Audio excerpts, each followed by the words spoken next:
Canaan before the kingdoms, Bronze Age cities, and the Age of Judges. Between the great river of Egypt and the twin streams of Mesopotamia lay a narrow corridor of hills and valleys that would witness humanity's most consequential spiritual revolution. This land bridge connecting three continents bore many names across the millennia. The Egyptians called it Ritinnu. The Mesopotamians knew it as Amaru. History, however, would remember it by the name given by one of its own peoples, Canaan, the land of purple dye traders who sailed their commerce across the Mediterranean's wine-dark waters. The geography itself seemed designed for conflict and convergence. Coastal plains stretched along the Mediterranean shore, fertile and inviting to settlers and invaders alike. Inland limestone hills rose in parallel ridges, with slopes terraced for olive groves and vineyards. The Jordan River carved a deep rift through the landscape, creating a natural corridor from the Sea of Galilee to the Dead Sea's bitter waters. Mountain peaks thrust skyward, Hermon in the north with its year-round snow. The central highlands where Jerusalem would one day crown a ridge, and the wilderness of the Negev stretching south towards Sinai's ancient mysteries. This crossroads location proved both a blessing and a curse. Armies marched through Canaan's valleys as empires expanded and contracted. Merchants carried goods, languages, and ideas along the coastal highway connecting Africa and Asia. Cultural influences flowed like tributaries into a great river, creating a complexity that would define the small land's outsized role in human history. Long before Hebrew shepherds settled in these hills, Canaan hosted sophisticated urban civilizations. The early Bronze Age saw the first true cities rise from village settlements. Massive walls surrounded densely packed houses, workshops, temples, and grain storage facilities. At Ai, inhabitants constructed fortifications over 10 meters thick. Jericho's residents built walls enclosing nearly 10 acres, protecting perhaps 3,000 people within the settlement's defensive perimeter. These early cities developed complex societies with specialized crafts, long-distance trade networks, and social hierarchies. Copper tools gradually replaced stone implements. Potters shaped elegant vessels on fast-spinning wheels. Metal workers created bronze alloys that revolutionized agriculture and warfare. The wealth flowing through Canaanite cities attracted attention from the great powers emerging to the east and south. The most impressive of these Bronze Age centers was Hazor in the north, covering over 200 acres at its peak. This metropolis commanded the vital crossroads where traders traveling between Mesopotamia and Egypt met merchants carrying goods from Anatolia and the Mediterranean coast. Massive earthen ramparts protected both the elevated citadel and the sprawling lower city. Within these defenses lived perhaps 20,000 inhabitants, making Hazor one of the ancient world's largest urban centers. Megiddo controlled another crucial junction, where the coastal highway met the Jezreel Valley route into the Jordan Valley. Its position allowed rulers to tax caravans and control military movements through this strategic bottleneck. Archaeological layers at Megiddo reveal continuous occupation across millennia, with each generation building upon their predecessors' foundations. Canaanite temples, palaces, and water systems demonstrate sophisticated urban planning and engineering capabilities. Jerusalem, though less imposing than northern giants like Hazor, occupied a defensible hilltop position that would prove its lasting significance. Bronze Age inhabitants established the settlement on a narrow ridge protected by steep valleys on three sides. Springs provided reliable water, while the elevated position offered commanding views of approaching travelers or armies. This combination of defensibility and accessibility made the site attractive to successive generations of inhabitants. The spiritual landscape proved as complex as the political geography. Canaanite religion centered on fertility deities who controlled the agricultural cycles upon which survival depended. Baal commanded the storms that brought life-giving rain to parched fields. Asherah represented the nurturing earth that received seeds and produced harvests. Astarte governed human fertility and the continuation of family lines. High places on hilltops hosted open-air sanctuaries, where priests performed rituals designed to ensure cosmic harmony and agricultural abundance. These religious practices reflected the deep integration between human communities and natural cycles. Seasonal festivals marked planting and harvest times. Sacred prostitution symbolically enacted the divine marriage between sky and earth. Child sacrifice, though apparently rare, represented the ultimate offering to deities whose favor meant survival or starvation for an entire community.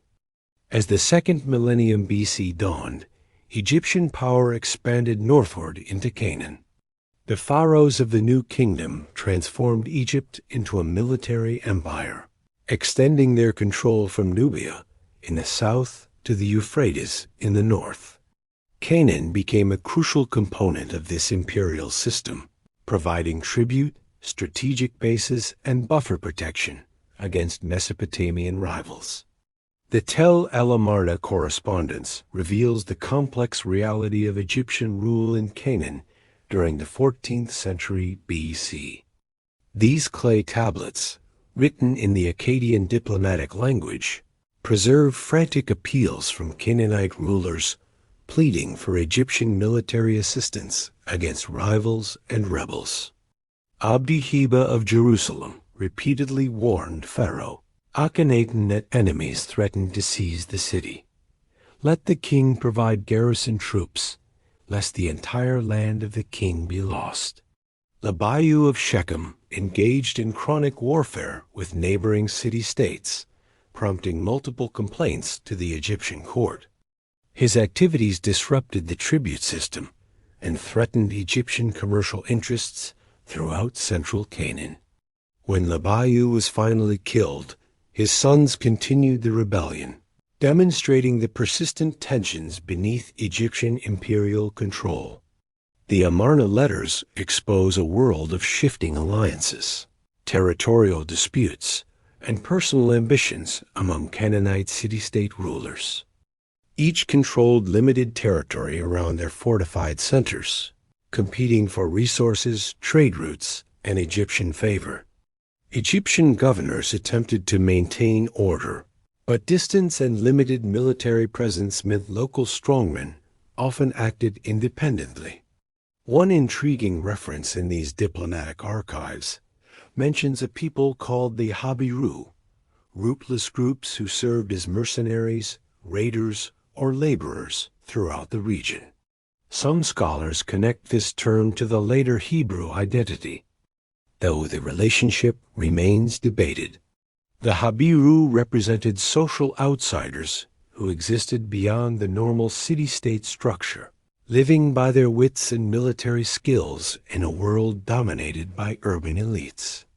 Egyptian artistic depictions show Canaanite cities with their distinctive architectural features: massive gates, towering walls, and multi-story buildings crowded within defensive perimeters. Tribute lists record the wealth flowing from Canaan to Egyptian treasuries: silver, gold, cedar wood, olive oil, wine, textiles, and exotic animals. This economic extraction supported Egyptian imperial ambitions while creating resentment among Canaanite populations bearing the tax burden. The Merneptah stele, erected around 1208 BC, provides the first historical mention of Israel in any ancient source.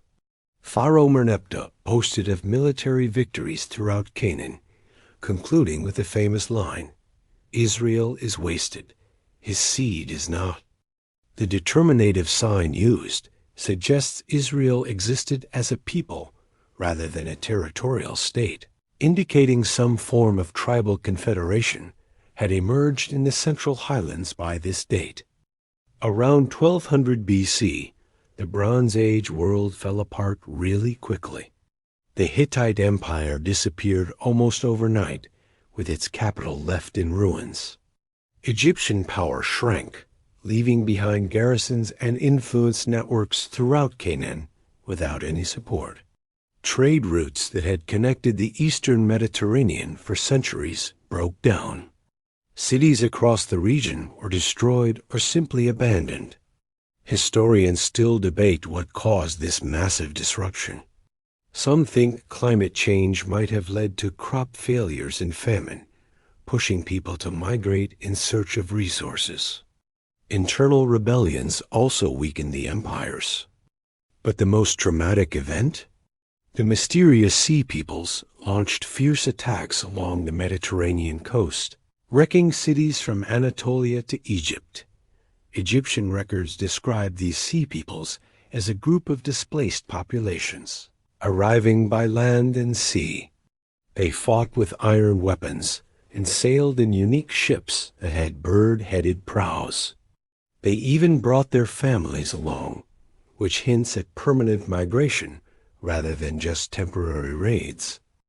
These Sea Peoples, known to history as the Philistines, settled along Canaan's southern coast after being defeated by Pharaoh Rameses III around 1175 BC.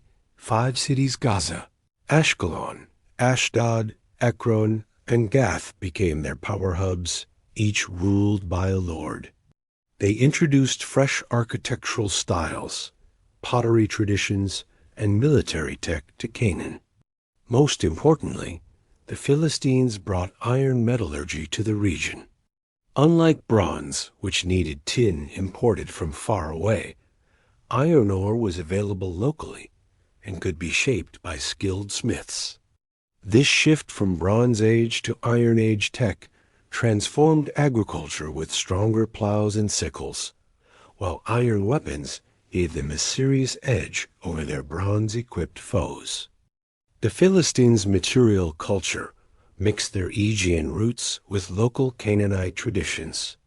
Their unique pottery had ties to Mycenaean Greece, and their urban planning echoed Mediterranean styles.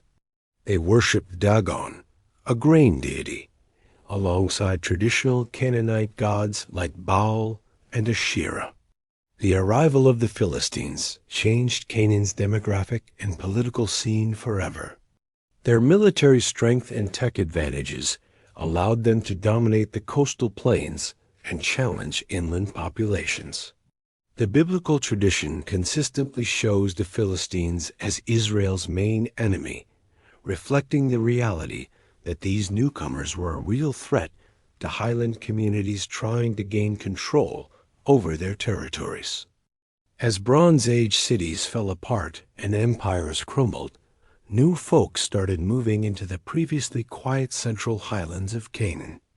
Archaeological digs show a big jump in small settlements popping up in the hill country during the early Iron Age. These villages had their own unique vibe, setting them apart from both Canaanite cities and Philistine communities. The four-room house became the go-to design in these highland villages. These rectangular homes divided the space into 3 parallel rooms, with a 4th room running across the back. This setup created cozy family living areas with room for animals and storage. It was a smart design that reflected a mixed farming lifestyle, blending crop growing with raising animals. Another telltale sign of Highland culture? Collar-rimmed jars. These big storage containers, with their cool ridged rims, were super handy in village life. They stored grain, oil, and water while also making transport and trade a breeze. You could find these jars all over Highland sites, hinting at shared traditions and economic practices among these scattered communities. Interestingly, These highland villages didn't have pig bones in their trash, while Canaanite and Philistine sites often did. This avoidance of pork would later become a key part of Jewish identity, showing cultural ties that lasted for centuries. The way these settlements were laid out showed how they adapted to the highland environment. Villages tended to cluster around water sources like springs, wells, or cisterns carved into the rock. Terraced slopes helped maximize farmland while preventing erosion on those steep hillsides. Olive trees and grapevines thrived in the Mediterranean climate, while grains grew in the valleys and gentler slopes. Population growth in the highlands really took off in the 12th and 11th centuries. BC, what started as scattered farmsteads turned into larger villages housing hundreds of people. Some communities even built defensive walls or watchtowers, hinting at increasing organization and outside threats. This demographic shift was one of the most significant changes in ancient Canaan. The hill country settlers created social and political structures that fit their scattered way of life and mixed economy. Extended families were the heart of these communities, with several families making up the village population. Tribal ties offered a broader identity and support networks, even if territorial boundaries were a bit fluid. Between the fall of Egyptian control and the rise of the Israelite monarchy, a unique governance style emerged in the Central Hills. Leadership was mostly decentralized, with authority resting in family heads, village elders, and the occasional charismatic leader who stepped up during tough times. This system, remembered in biblical tradition as the era of the judges, mirrored the social structure of the hill country settlements and the pressures they faced from the outside. The Book of Judges captures the memories of this chaotic time through hero stories that follow a familiar pattern. Straying from proper religious practices led to oppression by enemies, sparking desperate prayers for help. In response, charismatic leaders would rally the people, achieving temporary victories before the cycle started all over again. Deborah's victory over local forces at Mount Tabor demonstrates the hill settlement's capacity for armed cooperation when facing existential threats. The Song of Deborah, one of Hebrew literature's oldest texts, celebrates tribal unity against Sisera's chariot forces. Archaeological evidence from Hazor shows massive destruction around this period, possibly connected to conflicts described in biblical tradition. Gideon's campaigns against Midianite raiders reflect the ongoing pressure for nomadic groups, exploiting the power vacuum left by imperial collapse. Such camel-riding warriors could strike quickly across long distances, devastating agricultural settlements before hill defenders could respond effectively. Gideon's night attack using unconventional tactics, torches, trumpets, and psychological warfare illustrates the improvised nature of hill country resistance. Samson's exploits in coastal territory highlight the chronic border warfare between hill settlements and coastal city-states. His superhuman strength becomes a metaphor for Israel's potential power when properly focused, though his eventual capture and death symbolize the costs of internal division and external pressure. Archaeological destruction layers at coastal sites during this period suggest sustained conflict along the hill coastal frontier. The judge system worked best when everyone cooperated voluntarily among the independent settlements. There wasn't a central authority to force tribes into armed campaigns or legal matters. For things to succeed, they needed strong leaders, shared threats, and common cultural values. This decentralized approach gave them flexibility and resilience, but it also limited how large and long-lasting their coordinated efforts could be. During this time, Religious practices reflected the cultural mix happening all over the land. The hill settlements stayed devoted to their ancestral deity, known by different names like El and Yahweh. But they also joined in local religious festivals and visited shrines dedicated to Baal and Asherah. This blending of beliefs would later create tension in biblical stories. Warfare was a constant issue during the Judge period. Coastal forces with their iron tech posed ongoing threats to the hill folks. Urban city-states controlled key valleys and trade routes, while nomadic groups launched seasonal raids on agricultural settlements. On top of that, conflicts between hill tribes over land and resources made the security situation even trickier. As external pressures ramped up, the weaknesses of the tribal confederation became clearer. Coastal expansion into hill territory risked breaking apart the scattered settlements. Internal disputes weakened their collective strength. Without permanent armed leaders, each crisis meant they had to mobilize all over again. Young warriors started pushing for more centralized authority to help them resist better. Hill villages during the Judge period developed a unique material culture suited to their mountainous environment and mixed farming lifestyle.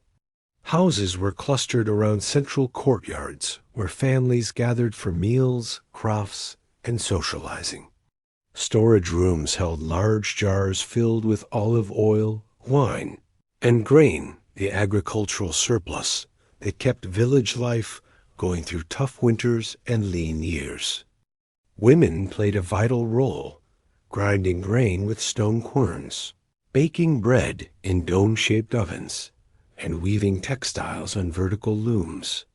They handled household production while men worked the fields, tended flocks, and managed trade. Kids learned adult roles by joining in daily activities, with boys following their fathers to fields and workshops, while girls helped their mothers with household tasks. Iron tools changed the game for farming during this time. Stronger plowshares could break highland soils way better than bronze ones. Iron axes cleared forests for farming, and improved sickles sped up the harvest. The tech advantage that Philistine smiths had slowly spread to the highland communities through trade, capture, and imitation. Pottery production showed both practical needs and cultural tastes. Highland potters made functional vessels, cooking pots, storage jars, oil lamps, and serving bowls using local clay.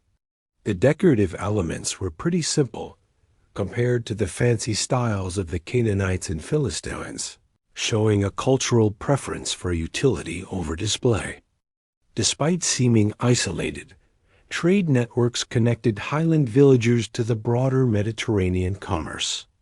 Excavations have uncovered imported goods like copper from Cyprus, jewelry from Mesopotamia, and decorative shells from the Red Sea.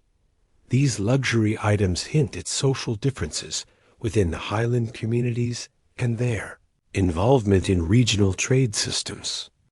Religious artifacts from highland sites reveal a rich and complex spiritual landscape during this period. You can find stone altars, libation vessels, and figurines that show how people continued to engage with Canaanite religious traditions. But here's the interesting part. The lack of certain features like fancy temple complexes and divine images hints at evolving religious practices that would eventually shape Israelite worship. Warfare left its mark on highland culture, too. You see more weapons turning up in archaeological digs, and larger settlements started to build fortification walls. Storage facilities were often hidden away to make them less vulnerable to raids. These changes reflect the militarized environment that defined the Judge period. Now, when we talk about external threats, nothing impacted highland development quite like the Philistine expansion from their coastal strongholds.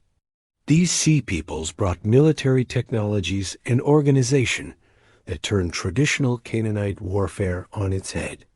With their iron weapons, coordinated infantry tactics, and siege capabilities, they posed unprecedented challenges for highland communities. Philistine material culture shows off a sophisticated urban civilization that blended Mediterranean traditions with local styles. Their pottery, decorated with birds and geometric patterns, clearly connects to Mycenaean Greek influences. The architectural remains point to planned cities with paved streets, impressive temples, and neighborhoods organized by different crafts. The Philistines had a monopoly on iron technology, giving them a major military edge during the early Iron Age. Biblical tradition captures this situation perfectly. Now there was no blacksmith to be found throughout all the land of Israel, for the Philistines said, "Lest the Hebrews make swords or spears." Highland communities relied on Philistine smiths for iron tools and weapons, creating a tricky mix of dependence and vulnerability. Philistine religious practices centered around temples dedicated to Dagon and other deities from their Mediterranean roots. Excavations at Ekron have uncovered a massive temple complex with facilities for olive oil production, indicating that these religious institutions controlled both economic and spiritual life, enabling coordinated military campaigns and territorial expansion. The gradual spread of the Philistines into highland areas was a real threat to the scattered Israelite settlements. They controlled important valleys, cutting off highland communities from each other and from outside help. Philistine garrisons took charge of key trade routes, squeezing tribute from merchant caravans and local folks. This military pressure pushed the highland tribes toward political centralization. Throughout the 11th century BC, border skirmishes ramped up as Philistine expansion clashed with highland resistance. Places like Beth Shemesh changed hands over and over again, and raids wreaked havoc on agricultural settlements. You can see the chaos in the archaeological destruction layers at various sites along the hill coastal border. Amidst all this turmoil, individual heroes began to emerge, their stories preserved in oral traditions that eventually made their way into biblical narratives. These warrior leaders were not just skilled fighters. They also held spiritual authority, rallying highland resistance through their charm and divine backing. Their temporary victories showcased the fighting spirit of the highland communities, while also pointing out the limits of their decentralized leadership. By the late 11th century BC, the push for political change had hit a tipping point among the highland folks. The Philistine threat kept growing, and internal divisions were weakening their collective strength.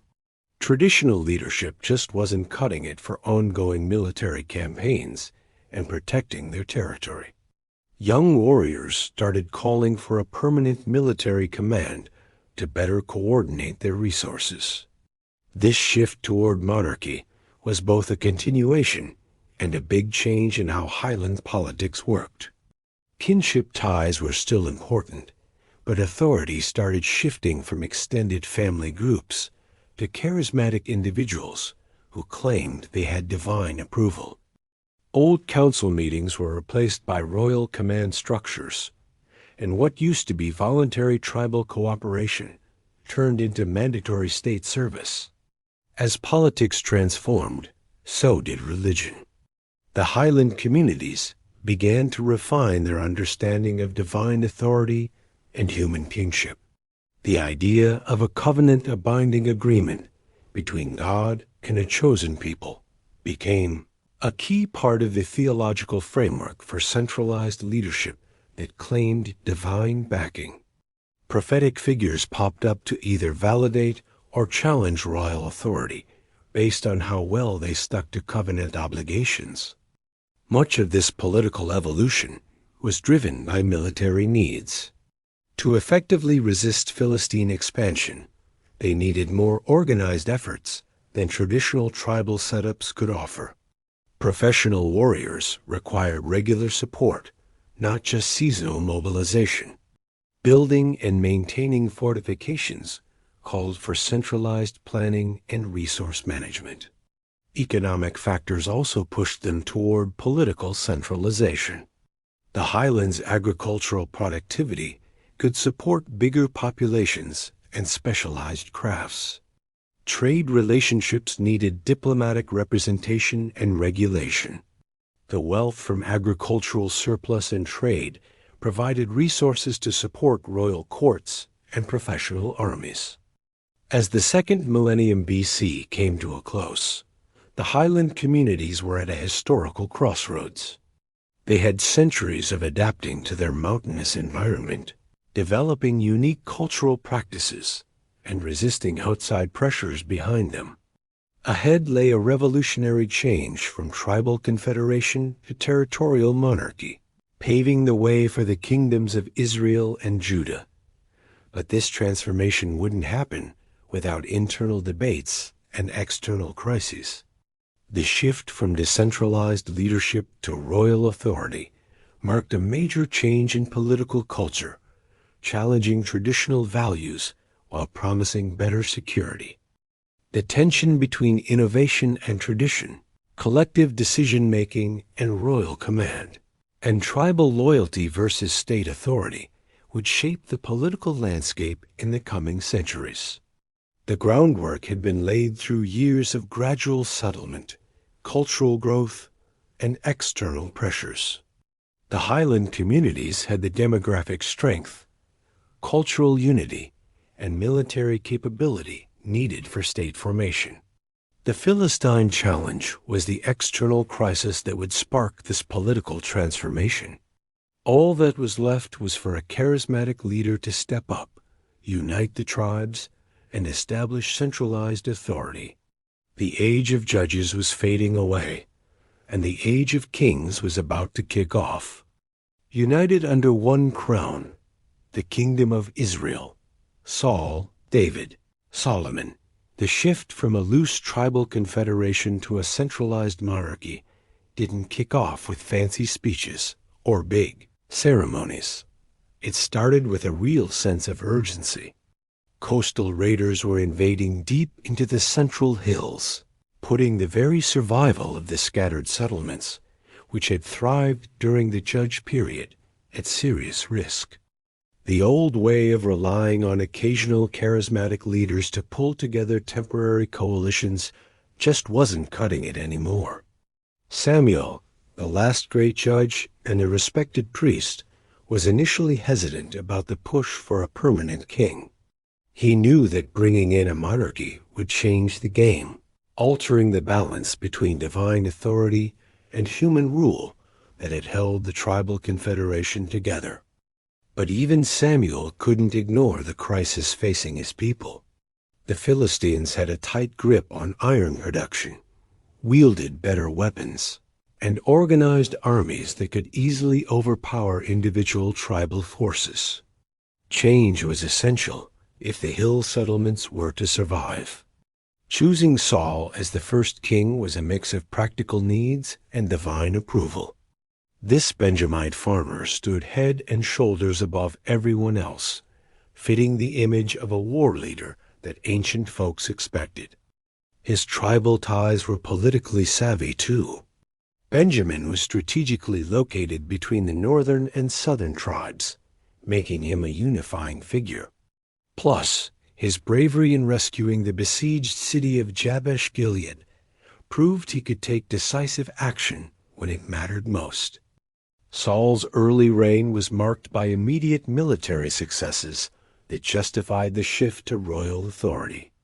His win at Michmash broke the Philistines' hold on the central hills, showing that united tribal forces could beat professional armies when led well. The psychological boost was just as important as the tactical victory. For the first time in ages, the hill people had pushed foreign invaders out of their ancestral lands instead of just surviving their raids. The new king faced the tough task of building a government that could support this new royal authority. While traditional tribal structures stayed in place, Saul layered a royal administration over the existing leadership. He set up a royal court, appointed commanders, and started collecting taxes to fund professional soldiers. This shift was tough for people used to voluntary cooperation and consensus. Religious tensions flared up too. Samuel's warnings about royal power proved to be spot on as Saul began taking on roles that were usually for priests. When he performed sacrifices without priestly approval, he upset the delicate balance between sacred and secular authority that had been the norm during the judge period. These actions sparked lasting conflicts between royal powers and religious traditions. Saul's mental decline became clear as outside pressures grew and opposition within his ranks increased. The king, who once inspired tribal warriors with his charm, started leaning more on force and intimidation to keep his grip on power. His relentless chase of David, who had been his most trusted military leader, revealed deeper worries about the legitimacy and stability of his rule. Saul's last stand against the Philistines at Mount Gilboa ended in disaster, leading to his tragic death and suicide. With him went 3 of his sons, including his heir, Jonathan, leaving the young monarchy in chaos. The Philistines wasted no time resuming their push into the hill country, taking over key valleys and threatening to break apart the already scattered settlements. It seemed like the whole idea of centralized government had completely flopped. Still, Saul's short reign laid down some important groundwork for what was to come. The tribes had shown they could work together under royal leadership. Professional armies had proven they could take on stronger enemies. Plus, the administrative setups had started to show promise in coordinating resources across tribal lines. Most importantly, the idea of a divinely sanctioned monarchy had taken root in people's minds, setting the stage for future developments. David's journey to power kicked off in the turmoil after Saul's death. This young shepherd from Bethlehem had made a name for himself as a warrior, musician, and natural leader during his time in Saul's court. His famous victory over the giant Goliath turned him into a folk hero among the tribes. When Saul's growing paranoia pushed David into exile, he managed to gather a crew of outcasts, debtors, and those unhappy with the status quo, forming the backbone of his future army. The civil war that erupted after Saul's death highlighted both the strengths and weaknesses of the new royal system. Saul's surviving son, Ishbosheth, took the throne with support from Abner, a powerful commander loyal to his father. Meanwhile, David claimed kingship over Judah in the south, ruling from Hebron with backing from his own tribal coalition. For 7 long years, the 2 rival factions clashed, wreaking havoc across the central hills and allowing the Philistines to expand their territory unchecked. The new king's first priority involved establishing a capital that could unite the fractured tribal confederation while providing strategic advantages for territorial defense. Jerusalem, held by a Jebusite population since Bronze Age times, offered the perfect solution. Its location on the boundary between northern and southern tribal territories made it politically neutral. The hilltop position provided natural defensive advantages, while springs ensured reliable water supplies. Most importantly, capturing this fortified city would demonstrate royal power while avoiding favoritism toward any particular tribal group. David's conquest of Jerusalem, through infiltration of its water systems, became legendary among his followers. The capture proved that professional forces could overcome supposedly impregnable fortifications. when led by capable commanders using innovative tactics. The king immediately declared the city his personal possession, establishing it as the administrative center of his expanding realm and avoiding traditional tribal territorial claims. The establishment of Jerusalem as the royal capital was a game-changer for the political landscape of the hill country. For the first time since the Bronze Age collapse, there was a single center controlling the territory from Dan to Beersheba. David's administration could finally coordinate military campaigns, collect taxes, regulate trade, and administer justice across tribal lines. The scattered settlements that had barely survived during the Judge period were now part of a unified state. Along with this political unification came a religious centralization, as David brought the sacred Ark of the Covenant to Jerusalem. This ancient symbol of divine presence among the tribes now had its home in the royal capital, connecting religious authority directly with monarchical power. David's joyful dancing before the ark showcased his personal devotion and reinforced his royal authority in spiritual matters. Traditional priestly families were integrated into the royal administration, but this shift didn't come without some tension over who held the real power. David's military campaigns pushed royal control far beyond the original tribal territories. The Philistines were decisively defeated, removing their threat to the hill settlements. Moabite, Edomite, and Ammonite lands fell under tributary relationships with the growing state. Most impressively, David's forces reached Damascus, creating an empire that stretched from the Euphrates to the Egyptian border, the largest territory ever held by rulers in this region. The administrative structures put in place during David's reign laid the groundwork for a lasting imperial governance. Professional armies took the place of tribal militias, allowing for coordinated military campaigns across various fronts. Royal appointments began to replace traditional kinship leadership in many areas. Scribal schools trained bureaucrats who could maintain records, collect taxes, and enforce royal decisions. Foreign advisors and mercenaries added expertise to local operations, enriching the government. Economic transformation went hand in hand with territorial expansion. Tribute, trade, and taxation generated unprecedented wealth. The modest agricultural surplus that had once supported village life during the Judge period now funded royal courts, professional armies, monumental construction projects, and international diplomacy. Jerusalem blossomed from a small hilltop fortress into a bustling urban center, housing thousands engaged in government, military, and commerce. David's court became a magnet for talent from across the ancient Near East, creating a vibrant, cosmopolitan atmosphere that stood in stark contrast to the more isolated tribal society. Foreign wives helped cement diplomatic ties while bringing in new cultural influences. International merchants set up trading networks that connected the hill country with Mediterranean and Mesopotamian commerce. Skilled craftsmen, architects, and artists found support for projects that celebrated royal power and divine favor. David's charm and military skill helped maintain unity among diverse groups who had little experience with centralized authority.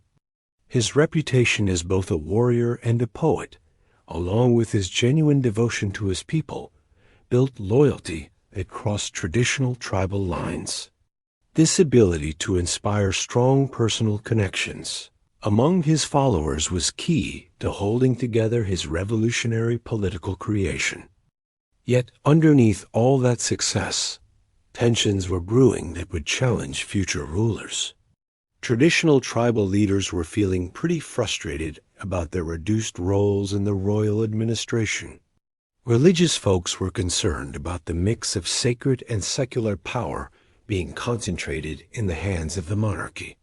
Meanwhile, regional populations were grumbling about heavy taxes and military service obligations that seemed to benefit far-off imperial projects. The fast pace of social change was shaking things up, affecting daily life in all sorts of ways. David's family issues mirrored the bigger challenges facing this new monarchy. His multiple wives and concubines, which he acquired out of political necessity and personal desire, led to competing claims for succession that put governmental stability at risk. The rebellion led by his son, Absalom, really showed just how deep the opposition to royal authority ran among traditional elites who felt sidelined by the centralized administration. Thankfully, David's strong personal ties with key military commanders and foreign mercenaries kept his revolutionary creation from falling apart. In his later years, the king focused on consolidating his administration and preparing for a smooth succession. Solomon, Bathsheba's son, emerged as the chosen heir, even though he wasn't the eldest. This choice highlighted David's focus on leadership abilities over traditional inheritance patterns, marking another break from custom that royal authority allowed. The transition went pretty smoothly, proving that the monarchical institutions had gained enough stability to outlast their founder's death. Solomon took over a unified state with established administrative structures, a professional military, and international recognition. This young king was no slouch. He had the brains and cultural flair to match his father's military prowess and charisma. While David was the warrior poet who built an empire through sheer skill, Solomon stepped up as the administrator-builder, focusing on strengthening the government to manage the complex territory he inherited. He expanded the bureaucratic setup, creating specialized departments for different functions. In many areas, royal governors took the place of traditional tribal leaders, ensuring direct royal control over local administration. The military got a makeover too, becoming professional units, backed by chariot forces and fortified cities strategically scattered throughout the realm. Economic growth was a huge priority for Solomon as he tapped into the commercial opportunities his father had opened up. With its prime location between Egypt and Mesopotamia, the kingdom became a bustling hub for international trade. Royal trading expeditions reached places like Ophir, possibly in East Africa or South Arabia, bringing back gold, precious stones, and exotic goods. Partnerships with Phoenician merchants boosted maritime trade, while overland caravans carried luxury items across emerging trade networks. Solomon's building projects really changed the game for Jerusalem, turning it from David's modest capital into one of the most stunning cities of the ancient world. The royal palace complex, which took a whopping 13 years to finish, showcased some serious architectural ambition and artistic flair. With foreign craftsmen and materials, they created structures that could stand toe-to-toe with the grand capitals of Egypt and Mesopotamia. The city expanded to welcome a growing crowd of government officials, merchants, craftsmen, and service providers, all drawn in by royal patronage and new commercial opportunities. Now let's talk about the Temple of the Lord, Solomon's crowning achievement. This magnificent building, made from cedar imported from Lebanon and decked out with gold and precious stones, became a permanent home for the divine presence that had once traveled in portable shrines.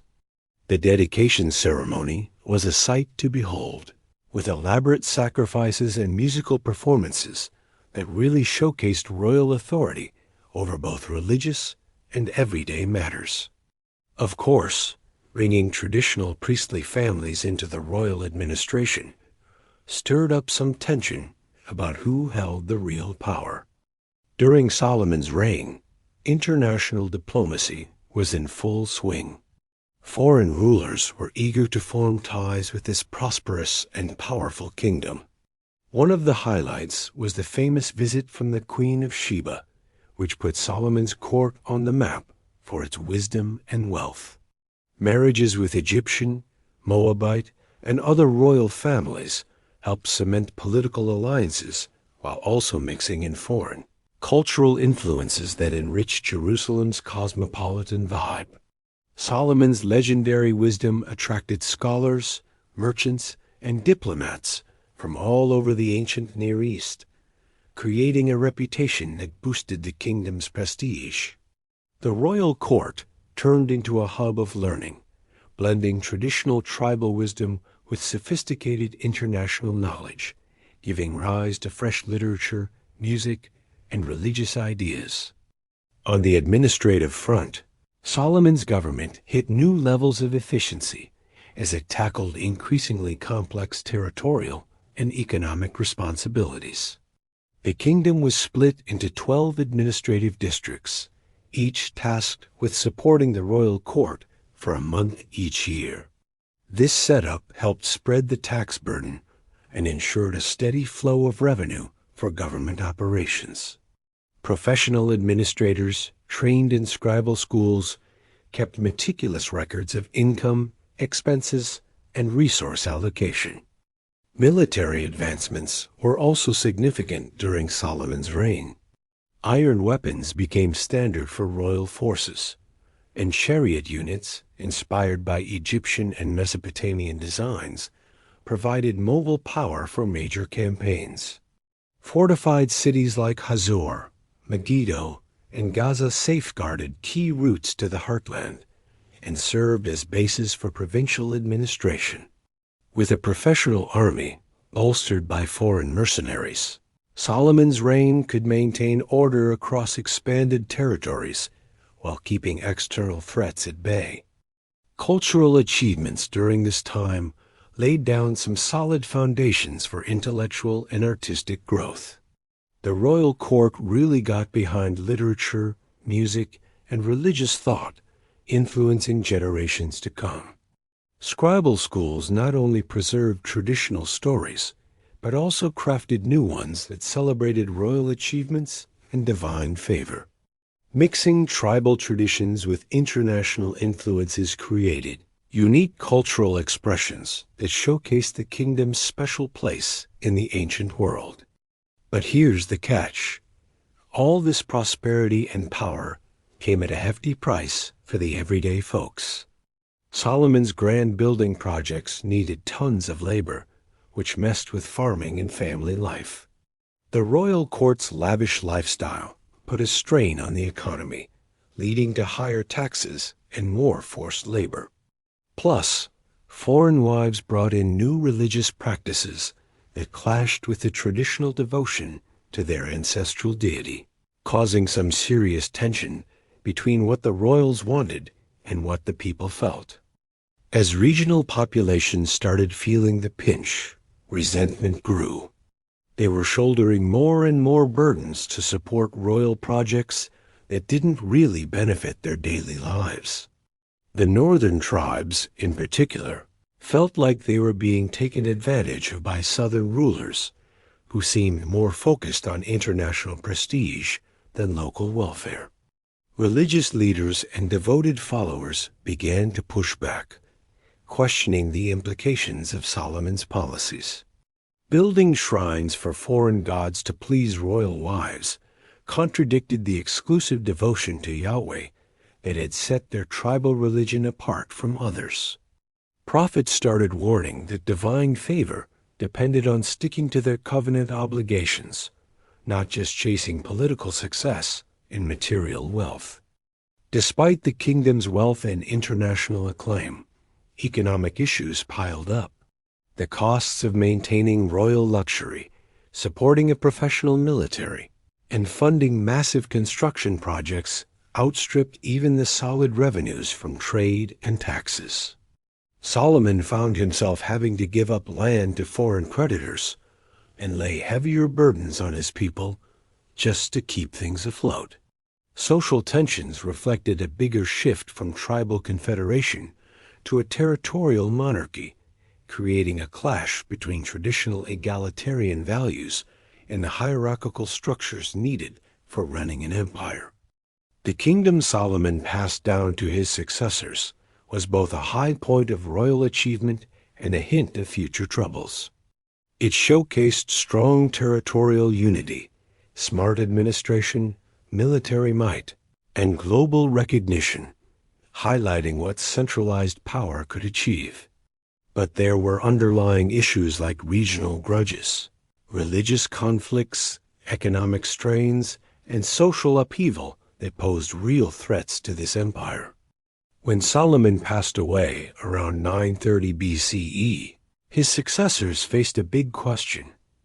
Had the royal institutions been solid enough to keep unity among a diverse and increasingly unhappy population? His 40-year reign had turned a bunch of hilltop villages into a significant regional power.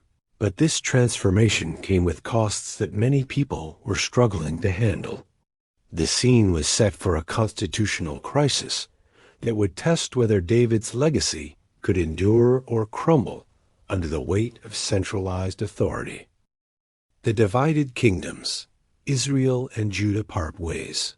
So, Solomon's death around 930 BC kicked off a real mess that his own policies had set in motion.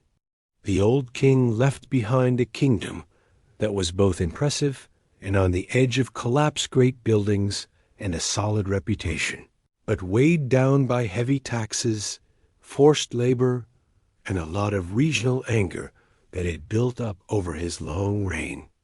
Now, the big question for the tribal confederation was whether the royal institutions could hold up through their third generation, or if they were destined to break apart under all this pressure.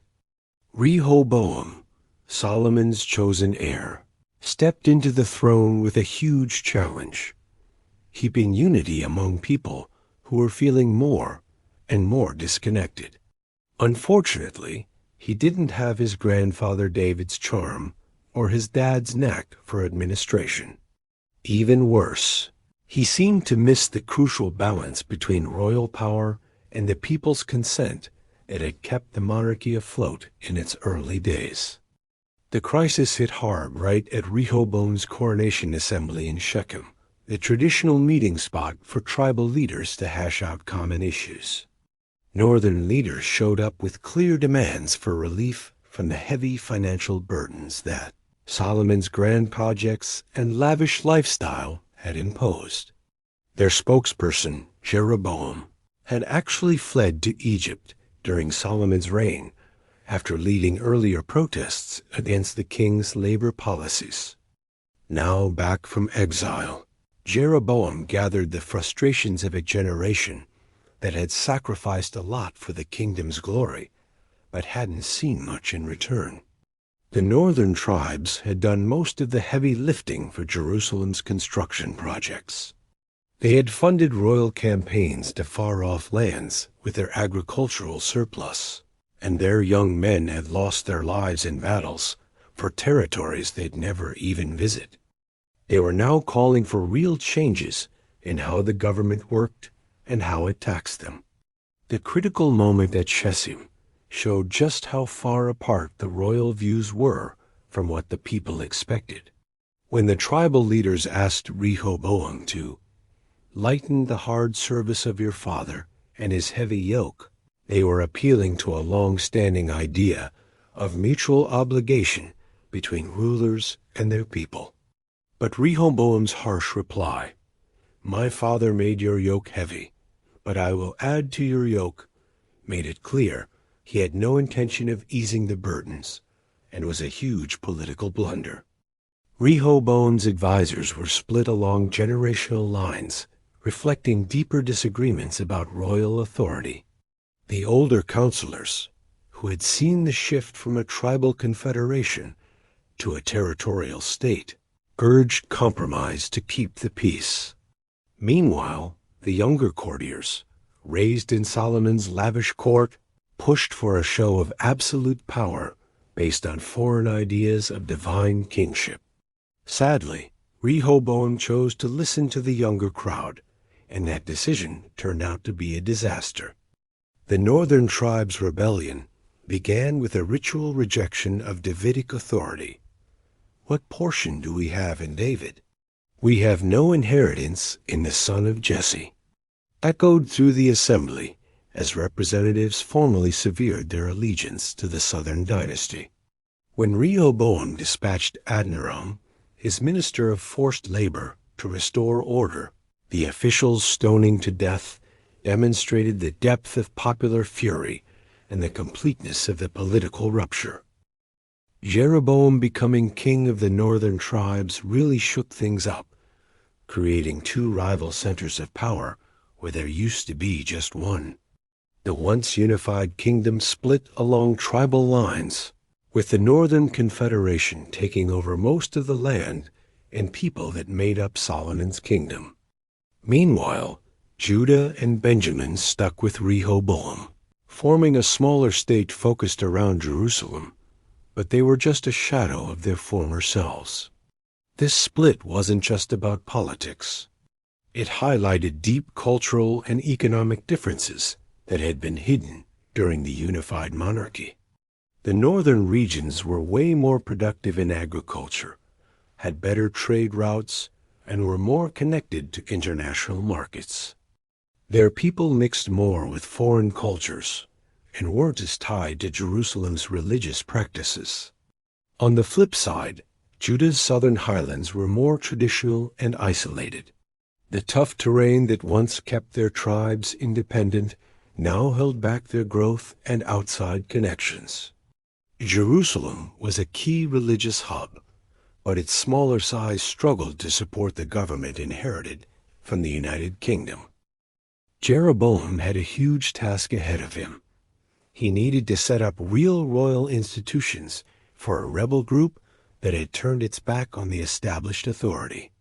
Unlike Saul and David, who built their kingdom step by step through military wins and strong leadership, Jeroboam had to create a government structure right away for people used to a centralized system. He didn't have the time or resources for a slow build-up. The first big hurdle was finding a capital. David's capture of Jerusalem had given the unified monarchy a neutral spot that wasn't tied to any tribe. Jeroboam started his court in Shechem, the place of his proclamation, but it was too exposed to attacks from the south. So he moved to Tirzah, a safer choice that could work as a permanent administrative hub. Religious innovation was key for Jeroboam as he worked to carve out northern independence from Jerusalem's religious control. He built golden calves at Dan and Bethel, boldly declaring, "Behold your God, O Israel, who brought you up out of the land of Egypt." These calves probably acted more like divine thrones than traditional idols, following ancient Near Eastern customs where gods were depicted on animal pedestals. But what really mattered was that these shrines offered an alternative to Jerusalem's temple. By placing rival sanctuaries at both the northern and southern borders of his kingdom, Jeroboam showed he understood the importance of religious geography. Dan, near the Jordan's headwaters, was crucial for controlling access from Phoenician and Aramean territories. Meanwhile, Bethel was strategically located along the main route that pilgrims used to travel to Jerusalem from the north. Both sites had ancient religious ties that predated the unified monarchy, which helped legitimize their revival as important places of worship. Jeroboam didn't stop at just building shrines. He also made significant changes to the liturgical calendar and the priesthood. He moved the harvest festival from the 7th month to the 8th, effectively keeping his people from joining in Jerusalem's autumn celebrations. He even appointed priests from tribes other than Levi, breaking the traditional hold that Jerusalem had over religious leadership. These changes helped create a distinct northern religious identity that supported their political independence. The economic differences between the two kingdoms also reflected their unique geographical advantages and resources. Northern Israel was blessed with the fertile Jezreel Valley and coastal access, which opened the door to Mediterranean trade routes. This agricultural richness allowed for larger populations and generated a surplus for international trade. Partnerships with Phoenicians, especially those from Tyre, brought in technological know-how and commercial opportunities that boosted northern wealth. On the flip side, Judah's smaller territory limited its economic growth, but had its own strategic perks. Judah controlled Jerusalem's established administration and had international recognition as the heir to Solomon's empire. Even though the capital's wealth had taken a hit from the split, it still outstripped what the northern kingdom had. Most importantly, Judah kept the temple and the religious revenues that came from pilgrims and offerings. Border skirmishes broke out almost right away, as both kingdoms tried to expand their territories and cut off resources from each other.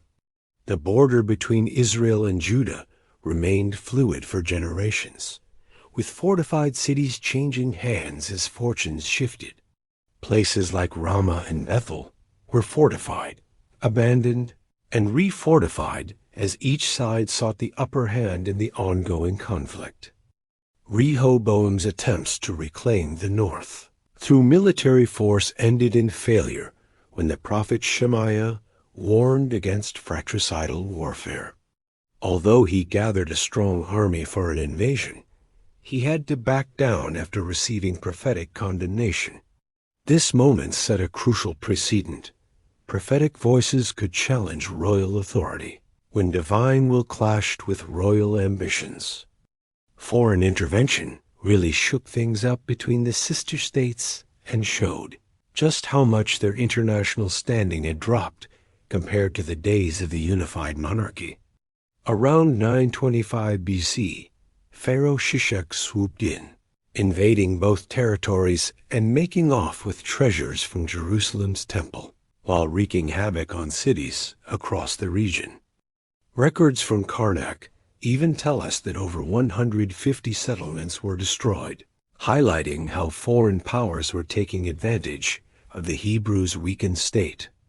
This Egyptian campaign made it clear that the split had turned what was once a major regional power into a bunch of struggling petty kingdoms, all too vulnerable to outside influence. Unlike Solomon, who had dealt with foreign leaders on equal footing, his successors found themselves relying on outside help and facing constant foreign meddling. The grand empire that David built through conquest had splintered into client states just trying to survive. On the religious front, both kingdoms faced their own struggles between sticking to traditional practices and adapting to royal changes. In northern Israel, Jeroboam's alternative shrines drew worshippers who found his reforms way easier to connect with than the fancy rituals in Jerusalem's temple. But those golden calves also opened the door to mixing Yahwistic worship with local fertility religions, which prophets increasingly called out as a betrayal of their covenant. Meanwhile, Judah kept up the temple in Jerusalem, which helped maintain some religious continuity, but also brought its own set of challenges. The smaller kingdoms struggled to support the grand liturgical system Solomon had set up, leaving temple staff feeling the pinch as their revenues dropped while their workload stayed the same. The stark difference between their glorious past and their current struggles led to growing discontent among those who had thrived during the unified monarchy. The rise of the Omri dynasty in northern Israel around 885 BC kicked off a whole new chapter in the story of the divided kingdoms. Omri, with his impressive military skills and sharp political sense, put an end to the messy succession battles that had plagued the north since Jeroboam's death. He made Samaria his capital, turning it into a stunning urban center that could stand toe-to-toe with Jerusalem in terms of architecture, royal achievements, and international fame. The construction of Samaria was a clear sign of northern Israel's economic bounce-back and political savvy under Omride leadership. Perched on a hilltop, it offered natural defenses and breathtaking views of the landscape. The royal palaces, adorned with beautiful ivory carvings, and the administrative buildings showcased a well-organized bureaucracy that could handle the growing northern territories. International merchants set up trade networks, linking Samaria to Mediterranean and Mesopotamian routes, which really boosted the economy. Then came Ahab's reign, which was the high point of northern power and prosperity during this divided monarchy era. Ahab expanded Israel's borders with successful military campaigns against the Arameans while keeping strong trade ties with the Phoenicians.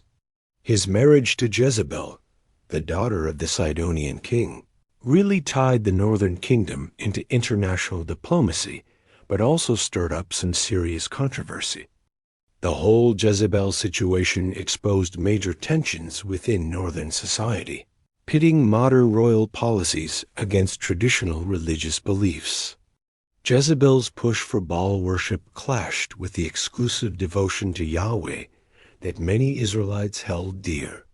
Her harsh treatment of Yahwistic prophets turned them into martyrs, sparking a religious resistance to royal policies.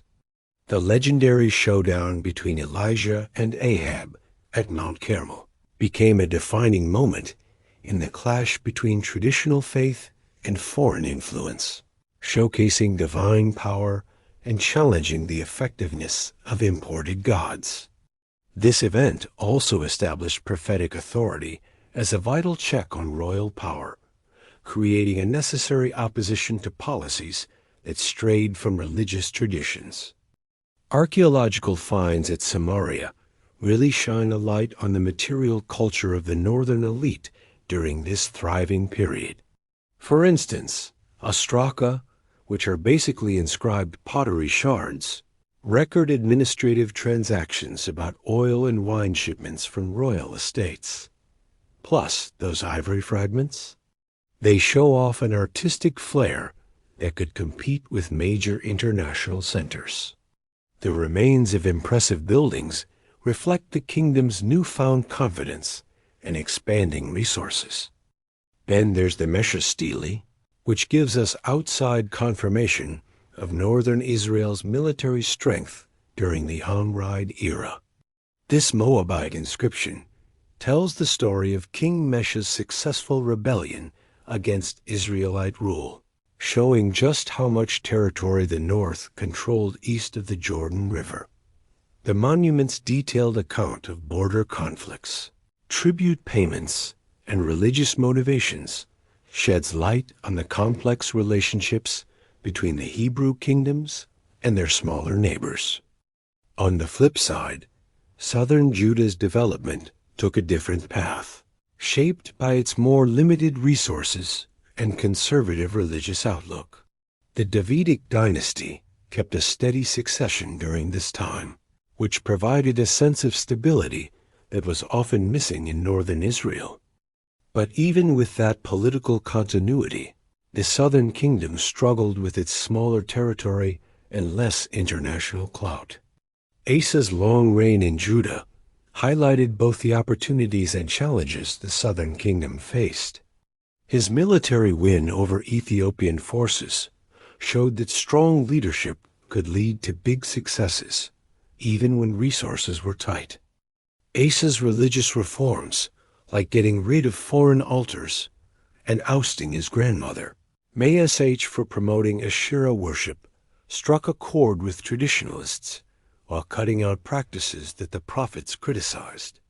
The alliance between Asa and Ben-Hadad of Damascus against northern Israel shows just how complicated the diplomatic dance was among the small kingdoms in the region.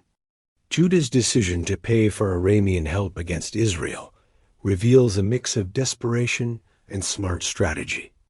While the southern kingdom couldn't quite match the military might of the north, it found ways to play regional rivalries to its advantage. Jehoshaphat's reign was a real turning point for Judah as it bounced back from the initial chaos of the partition. This savvy ruler not only strengthened the kingdom's administration, but also expanded its territory, earning Judah recognition as a key player in the region. His marriage alliance with Ahab's family finally put an end to the constant fighting between the two kingdoms and opened doors for them to work together against shared enemies.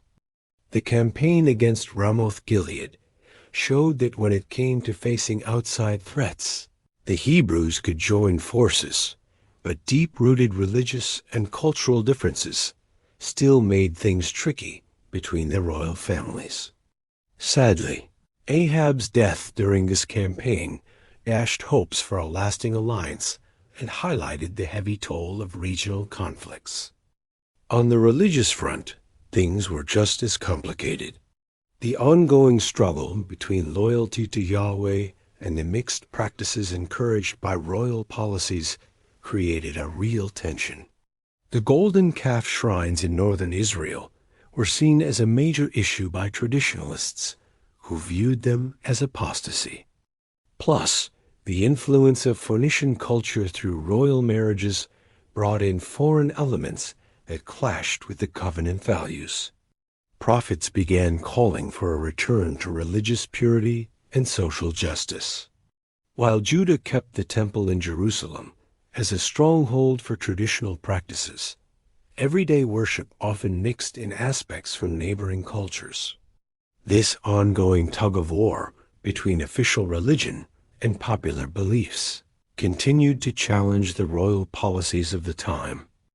Economic specialization really took off as both kingdoms adjusted to their new situations and looked for ways to get ahead. Northern Israel, with its rich agricultural output and strong trade connections, supported bigger populations and more advanced urban centers. Being located along major trade routes opened up chances to tax international trade and grow local industries that catered to regional markets. On the flip side, Judah had a tougher time with its smaller agricultural base, which meant they had to lean more on livestock and specialized crafts. The southern kingdom controlled key caravan routes linking Arabia to Mediterranean markets, bringing in some commercial income, but their limited land couldn't support the same population density as the more fertile north. Plus, Jerusalem's religious significance drew in pilgrims whose donations helped boost royal funds. Throughout this time, border conflicts were pretty common as both kingdoms fought for territory and resources, trying to outmaneuver each other. Fortified positions along the borders changed hands often, with both sides building defenses to protect their key routes to their heartlands. The fighting was usually on a smaller scale, showing that neither kingdom could score a decisive win to reunite the territories. The rise of Armenia and Damascus as a major power added new challenges for both Hebrew kingdoms. Ben-Hadad's push south threatened Israelite lands, while also giving Judah a chance to ally against their northern neighbor. The tangled diplomatic ties between Damascus, Israel, and Judah would shape regional politics for years, with each kingdom trying to gain the upper hand through shifting alliances and military partnerships. As the 9th century BC rolled on, both kingdoms had set up stable governments and earned recognition as legitimate regional players. Northern Israel, with its richer resources and larger territory, became the most significant international player, while southern Judah relied on its religious traditions and stable dynasty for legitimacy. What started as a potential threat to Hebrew political survival turned into two viable states competing for the legacy of David and Solomon. Yet beneath this surface stability, tensions were building that would challenge both kingdoms in the future. Issues like religious syncretism bothered traditionalists who valued exclusive devotion, and social inequality grew as royal policies favored the elites over the common agricultural folks. Plus, external pressures mounted as larger empires expanded their reach in the region. The sister kingdoms that had survived their initial split now faced new challenges that would shape their ultimate destinies. The fall of Israel, Assyrian conquest, and the 10 lost tribes. For a long time, the shadow of Assyria loomed over the Hebrew kingdoms, but in the 8th century BC, that distant threat turned into a real disaster. From their stronghold along the upper Tigris, the Neo-Assyrian Empire kicked off a campaign that would change the ancient Near East forever and completely shift the course of Hebrew history. What started as demands for tribute ended with the total destruction of the northern kingdom and the vanishing of 10 tribes from history. When Tiglath-Pileser III took the throne in 745 BC, he marked the start of the empire's most aggressive expansion. This usurper king, who grabbed power through palace intrigue, wasted no time in rolling out sweeping reforms. He transformed the realm from a traditional state into a powerful imperial machine. Professional armies took the place of seasonal troops, and direct provincial administration replaced the old tributary relationships. Plus, new deportation policies kept rebellious groups from holding on to their local identities. The imperial war machine had the upper hand with advanced technology and organization that crushed traditional resistance. Iron weapons armed professional soldiers who fought in coordinated formations, ditching the old reliance on individual heroics. They had siege engines that could break through fortifications that had stood strong for centuries. Engineering teams built roads, bridges, and supply depots to support lengthy campaigns across vast distances. Most importantly, smart intelligence networks provided crucial info about enemy capabilities and plans. The Northern Kingdom first faced this new threat during Menaham's reign around 738 BC. When the emperor's forces neared the capital, the king chose to submit rather than resist, paying a staggering tribute to avoid being conquered. Imperial records show the exact amount: 1,000 talents of silver, collected from wealthy northerners who each chipped in 50 shekels to save their realm. This hefty payment turned Israel into a vassal state, bound to pay regular tribute and support. The tribute system created unbearable financial strains that rocked northern society and government. Agricultural surpluses that once fueled local prosperity now flowed straight into imperial coffers. Craftsmen and merchants found their profits snatched away to meet demands from the east. The royal court, already juggling competition with the southern realm and local conflicts, faced impossible choices between the people's welfare and imperial obligations. Social tensions ran high as ordinary folks bore the brunt of policies they had no say in. Pekah took the northern throne around 735 BC, leading a group eager to shake off eastern control by teaming up with nearby states facing the same struggles. He teamed up with Rezin of Damascus, thinking that working together could work better than going solo. Their plan hinged on getting the southern kingdom to join their anti-imperial alliance, creating a united front across the southern Levant. Things heated up when Ahaz of the south refused to join the rebellion against their eastern overlords. Pekah and Rezin decided to invade Judah, aiming to oust Ahaz and put in a puppet ruler who would back their coalition. It was a risky move for the mountain realm's survival. In a desperate bid, Ahaz reached out to the emperor for help, offering to become a vassal in exchange for protection from the Northern Alliance.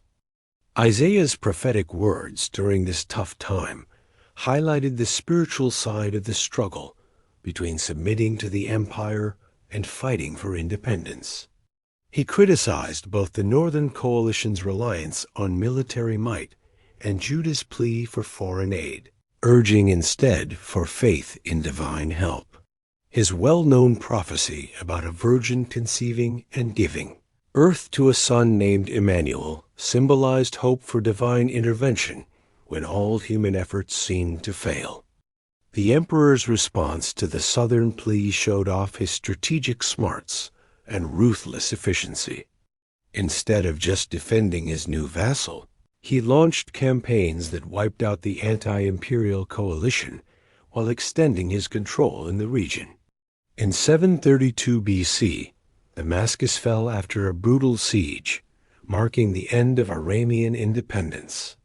The Syrian lands were reorganized into imperial provinces, and the northern kingdom faced huge territorial losses as imperial forces took over its eastern and northern areas. Galilee, with its diverse population and strategic value, became the province of Megiddo, while Transjordanian territories turned into the province of Gilead. Only the central highlands around the capital remained under local control, now a mere shadow of its former self, completely surrounded by imperial provinces. The deportation policies put in place in conquered areas set a trend that would later spread across the northern kingdom. Records show that 13,520 people were uprooted from these regions, mainly targeting urban elites, skilled craftsmen, and potential leaders of resistance. These deportees were sent far away within the empire, where their unique skills could be put to use, while being separated from their homeland made it tough for them to organize any rebellion. When Hoshea assassinated Pekah around 730 BC, it highlighted the internal chaos that Assyrian pressure had unleashed on Israelite society. The new king came from pro-Assyrian groups who thought that being loyal vassals was their best shot at holding on to what was left of their shrinking kingdom. Tiglath-Pileser officially recognized Hoshea as the ruler, but Assyrian records clearly show he was only in charge with imperial approval and constant oversight. The Israel that Hoshea inherited looked nothing like the thriving kingdom that had once flourished under the Omride dynasty. Territorial losses had wiped out the most productive agricultural lands and key trade centers. Those who remained under Israelite control were mostly hill farmers, struggling to provide enough surplus to keep a royal administration running, let alone meet the Assyrian tribute demands. As territories shrank, the economy crumbled, with trade routes breaking down and cities declining. When Shalmaneser V took the Assyrian throne in 727 BC, it created a chance that Hoshea misread completely. The new emperor was dealing with rebellions across his realm, which made Hoshea think that resisting might actually work. To make things even more tempting, Pharaoh So of Egypt seemed to offer military support for anti-Assyrian efforts, giving Hoshea hope for powerful allies in a fight for freedom. By deciding to stop paying tribute and seek an alliance with Egypt, Hoshea made a last-ditch effort as a desperate ruler with limited options. He knew that staying a vassal meant slow economic strangulation and eventually being absorbed into the Assyrian system. Rebellion seemed like a shot at independence, but failure would mean total destruction. This choice reflected not just personal ambition, but also the deep frustrations of a population that had sacrificed a lot for imperial peace without finding security or prosperity. The Egyptian alliance turned out to be pretty useless when the Assyrians struck back. Pharaoh so either couldn't or just didn't want to help the Israelites, leaving Hoshea to deal with the Assyrian fury all on his own. This kind of letdown was nothing new. Local leaders often found that distant powers promising support vanished when it was time to face Assyria. Shalmaneser V's reaction was a mix of efficiency and brutality. Instead of dragging things out with a long siege, he quickly captured Hoshea during talks, wiping out Israelite leadership right from the start. The Assyrian forces then moved in, taking over the kingdom's land and starting the siege of Samaria, sealing the fate of the northern realm. The siege of Samaria dragged on for 3 long years, from 725 to 722 BC, marking one of the most brutal military campaigns in ancient Near Eastern history. Perched on a hilltop, the city had natural defenses that made it tough for the Assyrians to break through right away. Plus, the residents had enough food stockpiled to weather a long blockade. But the biggest motivator for the defenders was the grim reality that surrender meant deportation and the end of their culture. This knowledge fueled their fierce resistance, even against overwhelming odds. The Assyrians brought a mix of advanced tactics and psychological warfare to the table, aiming to crush the defenders' spirits. They built earthwork ramps for their siege engines to smash through the city walls and dug tunnels to undermine defenses. They also cut off supply lines, preventing any reinforcements or relief from reaching the city. On top of that, propaganda promised mercy for those who surrendered quickly, while threatening destruction for those who held out. This methodical approach showcased centuries of experience in taking down fortified positions. When Sargon II finally wrapped up the siege after his predecessor's death, it highlighted the Assyrian Empire's continuity. The new emperor didn't just inherit a military mission. He took on a full-fledged imperial policy aimed at wiping out Israelite independence for good. His hands-on role in the siege's final moments underscored just how important this conquest was for Assyrian goals in the region. The fall of Samaria in 722 BC marked the end of the northern kingdom's 4-century reign, a shock that echoed through history. Sargon's inscriptions claim he deported 27,290 people, but that number likely only reflects the urban dwellers who posed the biggest threat to Assyrian control. Archaeological findings reveal widespread destruction, with many buildings burned or demolished. The deportation followed typical Assyrian practices aimed at erasing cultural continuity and quelling any future rebellion. The 10 lost tribes disappeared from history through this systematic imperial policy, rather than through any single catastrophic event. Deportations scattered the northern tribes across the Assyrian Empire, where they gradually assimilated into local populations and lost their distinctive cultural identity. Unlike the later Judean exile to Babylon, which maintained community structures and religious practices, the Israelite dispersion involved smaller groups integrated into existing societies with different languages and customs. The cultural impact of Israel's destruction extended far beyond the immediate territorial losses and population transfers. The northern kingdom had preserved significant portions of ancient Hebrew literature, religious traditions, and historical memories that vanished with the deportations. Archaeological evidence suggests that literacy rates in Israel had been higher than in Judah, indicating substantial intellectual losses when urban elites were removed from their homeland. Judah's survival during this period of regional catastrophe reflected both geographical advantages and skillful diplomacy. Under King Ahaz, the southern realm's mountainous terrain provided natural defensive barriers that made conquest more difficult than the open territories of northern Israel. More importantly, Ahaz's early submission to Assyrian overlordship had established Judah, as a loyal vassal state deserving of imperial protection rather than conquest.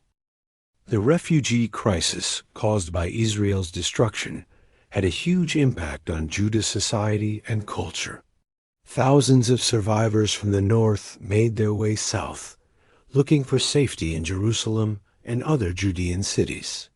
These refugees brought along their religious traditions, literary works, and historical memories, which really enriched Southern culture. However, it also created some challenges for communities that weren't used to such a big influx of newcomers. Archaeological findings from this time show how quickly Jerusalem grew in size and population as these northern refugees settled in. New neighborhoods popped up outside the old city walls to accommodate everyone, and the water systems were expanded to serve the larger population. This demographic shift made Jerusalem one of the biggest urban centers in the region, at least for a while.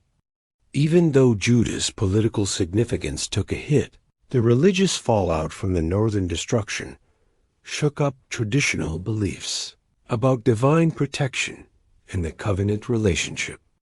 Many survivors wondered how God could allow the complete elimination of 10 tribes while only preserving Judah and Benjamin. In response, prophetic voices emphasized the importance of human faithfulness and divine justice, suggesting that Israel's destruction was due to covenant violations, not divine abandonment. The economic impact of Israel's fall also affected trade networks and commercial relationships across the southern Levant. The northern kingdom had been a vital link in Mediterranean commerce, and its loss forced merchants to find new routes, which hurt overall regional prosperity. Judah ended up feeling more isolated, both economically and politically, after losing its northern neighbor. The Assyrian provincial system set up in the former Israelite lands was a real showcase of how to run an empire efficiently and plan for the long haul. They rolled out provinces like Megiddo, Gilead, and Samaria, each with appointed governors, regular taxes, and military garrisons to keep things in check. Plus, they built road networks that connected these areas to the heart of the empire, making it easy to move troops quickly when needed. What's fascinating is how cultural mixing happened in these former Israelite regions, leading to what later sources would call Samaritans. You had the remaining Hebrew folks blending with new foreign populations, creating fresh religious and cultural practices that mixed Yahwistic traditions with various outside influences. This mashup challenged traditional Hebrew ideas about exclusivity in their covenant, but still kept some ties to their ancient roots. During this time, prophetic writings helped preserve memories of the northern kingdom, framing its downfall as divine judgment for breaking the covenant. Prophets like Amos and Hosea, who spoke out in Israel before it fell, became part of Judean literature, stressing how faithfulness was key to survival. Their messages about social justice and religious mixing explained why God allowed the Assyrians to win. After Israel's fall, Judah stood alone as the last Hebrew state in a region now under Assyrian control, leading to a big rethink of their religious identity and cultural preservation. As the 8th century BC wrapped up, the devastating fall of the northern kingdom wiped out half of the Hebrew political presence in the ancient Near East. The 10 lost tribes just disappeared into the Assyrian Empire, losing their unique identity due to deportation and resettlement. Only Judah was left to keep alive the religious and cultural traditions that had blossomed during the United Monarchy and survived the split. Now, the southern kingdom faced the tough task of holding on to its independence while cherishing the heritage that Israel's destruction made even more valuable. Judah alone, reform, resistance, and Babylon's shadow. The destruction of the northern kingdom left Judah in a tough spot, totally isolated. It was the last heir to David's empire and the keeper of Hebrew traditions that had grown over 4 centuries of kingship. Where there used to be 2 rival states battling for legitimacy in land, now only the mountain kingdom was left to tackle the huge task of staying independent while surrounded by Assyrian provinces and client states that were under foreign control. When Hezekiah took the throne around 715 BC, he was ready to bring back spiritual purity and independence after the compromises made during his father Ahaz's reign. Hezekiah was smart enough to realize that to stand up to the Assyrians, he needed to prepare carefully, rally popular support, and form international alliances to balance out the Assyrian Empire's massive power. His time as king would really put to the test whether a small mountain state could hold its ground in a time when Assyrian control was on the rise. The spiritual changes Hezekiah pushed for were a mix of real belief and clever politics. He ordered the destruction of local shrines and cult objects that his father had allowed, including the bronze serpent believed to be from Moses. Sacred poles dedicated to Asherah were chopped down all over the kingdom, and foreign altars built for diplomatic marriages were torn down. This campaign aimed to centralize worship in the capital and get rid of practices that the prophets called covenant violations. The whole movement was backed by scribal circles that had kept and interpreted ancient Hebrew laws, with legal texts found in the temple archives giving them the go-ahead to centralize worship and ditch syncretistic practices. These documents highlighted exclusive devotion to their ancestral deity and pushed back against foreign influences, forming the backbone of their resistance to Assyrian cultural pressures. Archaeological evidence from this time really shows how much Hezekiah was focused on building up the kingdom for the showdown with the Assyrians. They beefed up the city walls and expanded them to protect new neighborhoods that popped up around the old city.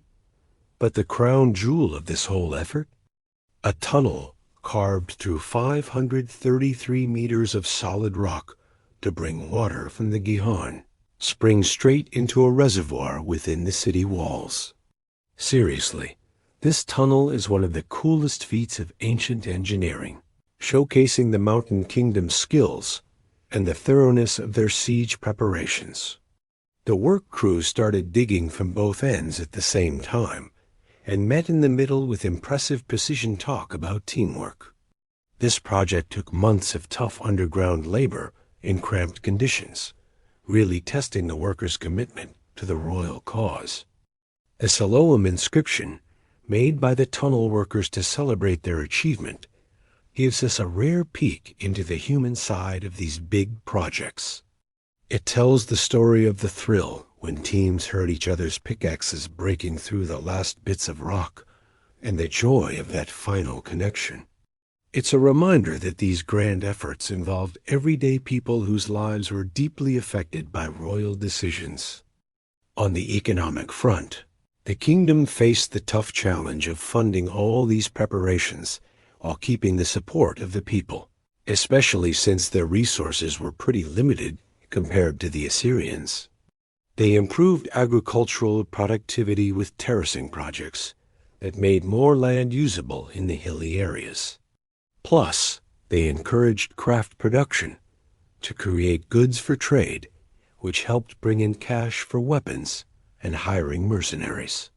They also built trade relationships with Egypt and other potential allies, opening up commercial opportunities and diplomatic channels. The royal administration grew significantly, prepping for the challenges of coordinating their resistance. Scribal schools trained bureaucrats to handle complex logistics, and record-keeping systems tracked resources and preparations like never before. Provincial governors were appointed to make sure the royal policies were carried out effectively across the territory. Foreign policy during this time was all about finding that sweet spot between the heavy demands from the Assyrians and the local desire for independence. Egyptian diplomats were all in, pushing for rebellion against the Mesopotamian overlords, and they promised support and cash for any liberation efforts. Then there were the Babylonian envoys showing up in the capital, looking to join the growing anti-Assyrian coalition. This whole diplomatic scene raised hopes for international backing, but it also came with obligations that were tough to keep. When Ashdod revolted in 713 BC, it really put the developing anti-Assyrian coalition to the test. The southern king felt the heat to jump into the uprising, but he knew that acting too soon could bring serious backlash before he was ready. So he played it smart by staying officially neutral while sneaking in some covert support. This move showed some real savvy, keeping his options open for future action without facing immediate fallout. Now, on the prophetic side, Isaiah had some serious concerns about forming foreign alliances. He was all about the spiritual implications of relying on humans instead of trusting in divine protection. Isaiah warned that depending on Egypt went against covenant principles that called for exclusive faith in divine help. His dramatic actions, like walking around naked and barefoot, were meant to symbolize the fate of those who put their trust in foreign powers. This created a growing tension between the royal policy and prophetic advice, revealing some deep disagreements about faith and action. Hezekiah's advisors believed that winning divine favor meant actively opposing Assyrian oppression, while the prophets cautioned that human efforts showed a lack of trust in divine support. These debates had real consequences for the policies that could make or break the realm's future. Then came Sennacherib taking the Assyrian throne in 705 BC, sparking widespread rebellions that the southern king was gearing up to join. The new emperor was juggling uprisings in Babylon, the Levant, and other areas where the subject peoples were testing his power. The way these revolts were coordinated suggested a lot of behind-the-scenes diplomatic work and mutual support among the various liberation movements.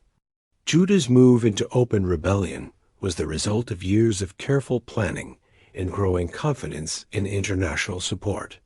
The king kicked out Assyrian officials, stopped tribute payments, and started taking action against neighboring territories that were still loyal to the empire. The capture of Philistine cities showed off the renewed strength of the Hebrews and secured key positions for the upcoming Assyrian response. The siege of Lachish in 701 BC was a real eye-opener, showcasing the brutal tactics the Assyrian forces would use against fortified cities in the rebellious territories.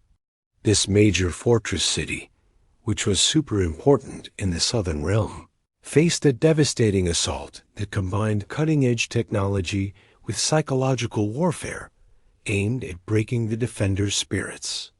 Relief sculptures from the palace at Nineveh give us a vivid look at the siege techniques that even the strongest defenses couldn't withstand. Archaeological digs at Lachish reveal just how intense the Assyrian attack was and the destruction that followed the city's capture. They built massive siege ramps to get battering rams and siege towers right up against the walls. Plus, arrowheads found scattered around the site show that they unleashed a serious archery bombardment. The evidence of burning and deliberate destruction highlights just how thorough the Assyrians were in punishing rebellious cities. The fall of Lachish sent shockwaves through the southern realm. Defenders quickly realized how hopeless it was to resist Assyrian siege tactics. As refugees fled the ruined city, they brought with them chilling eyewitness accounts of the brutality and technological might of the Assyrians, shattering any illusions about successful liberation.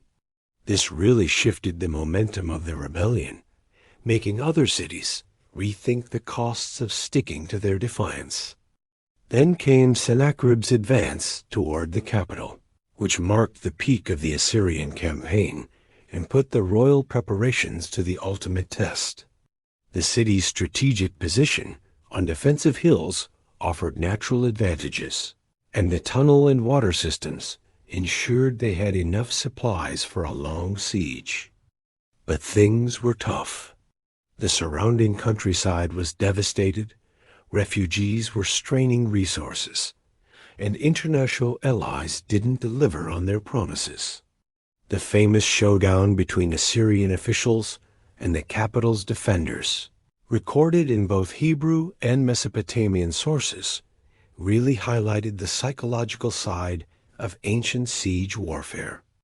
The Rabshakeh's speeches in Hebrew aimed to crush morale by emphasizing how futile resistance was and how unreliable divine protection could be.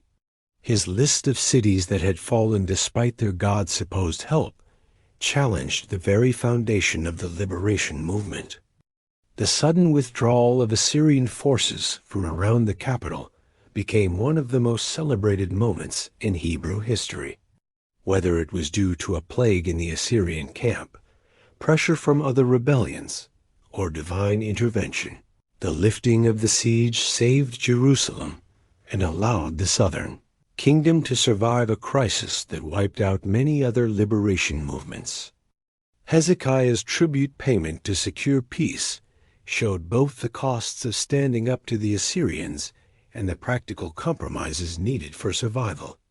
Assyrian records reveal the staggering wealth taken from the southern kingdom: 30 talents of gold, 800 talents of silver, and a bunch of luxury items like ivory, ebony, and precious stones.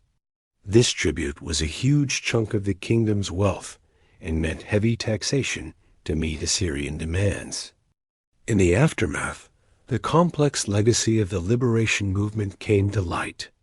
The southern realm managed to stay independent on paper, showing that smart diplomacy and preparation could yield some success against Assyrian pressure. But the economic toll was huge, territorial losses were significant, and the kingdom's international standing took a hit due to the limits of its capabilities. After Hezekiah's death, Manasseh's long reign marked a big shift from the earlier opposition policies. Faced with the reality of Assyrian dominance and the costs of confrontation, he opted for accommodation instead of defiance. His choices weren't just personal. They reflected a need to adapt to Assyrian realities rather than futilely trying to regain complete independence. The spiritual changes during Manasseh's reign mirrored the cultural pressures of submission. Foreign practices came back as diplomatic necessities. Local shrines were rebuilt for those who found centralized worship inconvenient, and the syncretistic practices his father had eliminated returned, showing both Assyrian influence and a popular spirituality that differed from the official temple orthodoxy. The pushback against Manasseh's policies slowly grew during his 45-year reign. Traditionalists, prophetic voices, and nationalists started to craft new visions for the future of the realm. Meanwhile, underground movements worked hard to keep Hebrew texts and traditions alive, all while dreaming of restoring independence and spiritual purity. This ongoing tension between going along with the Assyrians and standing firm would influence the rest of the monarchical period. Archaeological digs from this time show how the kingdom prospered under accommodation, but also highlight the cultural shifts that came with Assyrian integration. You can find luxury goods from across the Assyrian Empire in the homes of the elite, and the administrative buildings reveal a more complex government. Yet, there's also evidence of spiritual mixing that traditionalists saw as a betrayal of their covenant obligations. The quick assassination of Manasseh's son Amon, after just 2 years on the throne, showed how deeply opposed many were to these accommodating policies. Interestingly, while some officials plotted against him, the rapid backlash against the assassins showed that many people valued stability over independence. Josiah became king at a young age, and this opened the door for some pretty dramatic changes that would shape the final chapter of independence for the southern realm. With the new ruler still a minor, it created a chance for regents who held on to traditional values and national pride to step in. As Josiah grew up, he rolled out some of the most significant spiritual changes in Hebrew history, all while trying to regain lost territories from earlier generations. The world around him was shifting too, as the Assyrian Empire, which had been the big boss in the region for over a century, was starting to crumble. There were rebellions in Babylon to the east, invasions from the Scythians in the north, and a whole mess of internal disputes that were weakening Assyrian control across the western territories. This gave the southern mountain kingdom a level of freedom that hadn't been seen in ages. During renovations at the temple, they stumbled upon some legal texts that gave Josiah the spiritual backing he needed for his transformation agenda. These documents stressed the importance of covenant obligations and spiritual purity, forming the backbone of policies that kicked out foreign influences and centralized worship in the capital. It was a mix of true belief and a clever way to rally popular support for independence. Josiah's actions, like tearing down regional shrines, aimed to erase practices that had crept in during the Assyrian era. He brought local priests to the capital, which helped consolidate authority and keep spiritual institutions under royal control. The Passover celebration in 622 BC was a huge deal, showcasing the public's excitement for the spiritual revival that came with their newfound independence.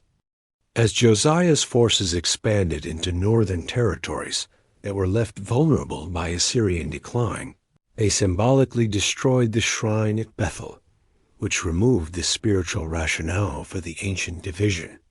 This practically extended southern control over lands that had been under foreign rule since the northern kingdom fell apart. However, the Battle of Megiddo in 609 BC marked a tragic end to this renewed independence. Josiah's effort to block Egyptian forces from aiding the weakening Assyrian Empire led to his death and the southern realms returned to foreign control. Losing this reform-minded king meant losing the leadership that had successfully restored spiritual purity and territorial independence during a brief moment of Assyrian weakness. The reign of Jehoiakim kicked off a tough time that would lead to the downfall of the southern kingdom.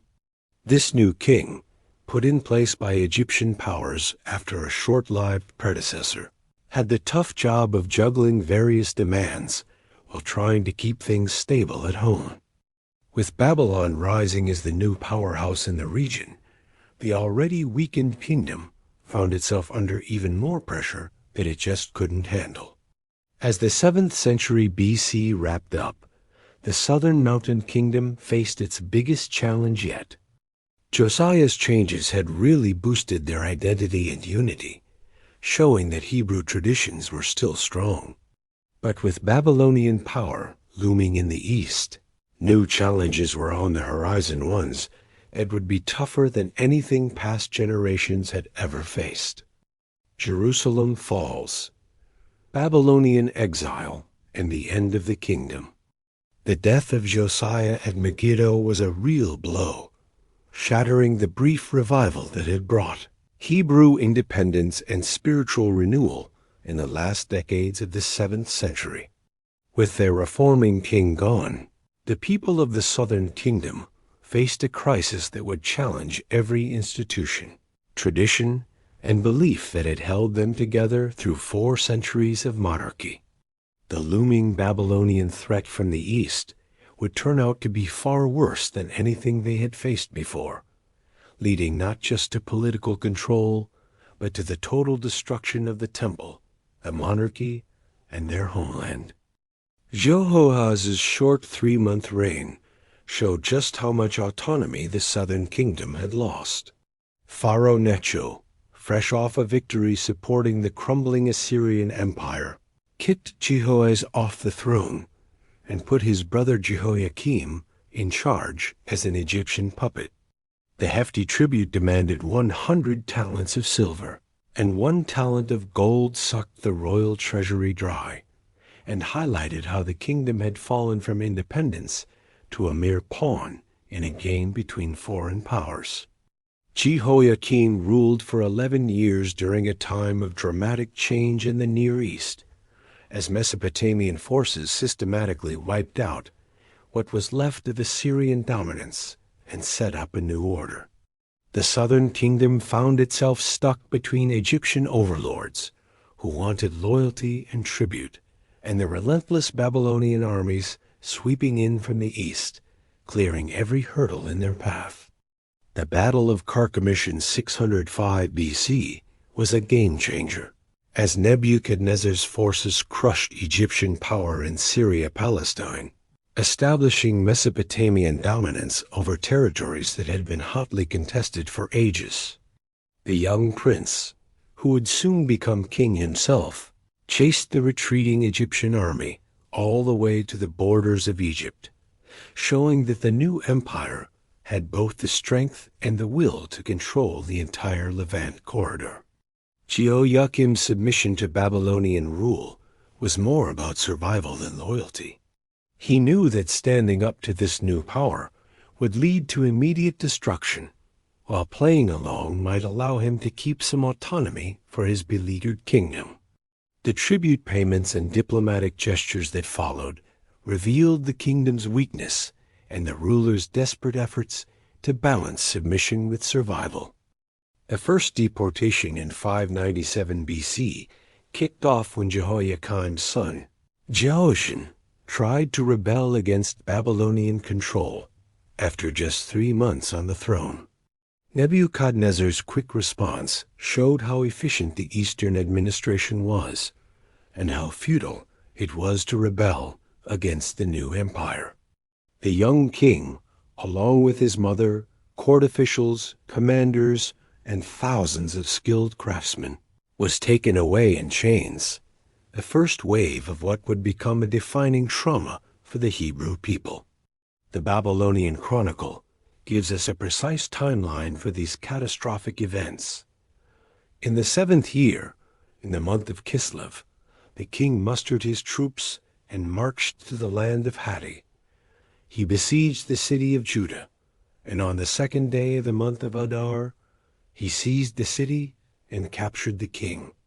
This dry record barely scratches the surface of the human devastation that accompanied the fall of the capital and the systematic removal of its most capable inhabitants. Zedekiah's rise as the last king showed that Mesopotamia believed puppet rulers could keep things in check while ensuring loyalty and tribute.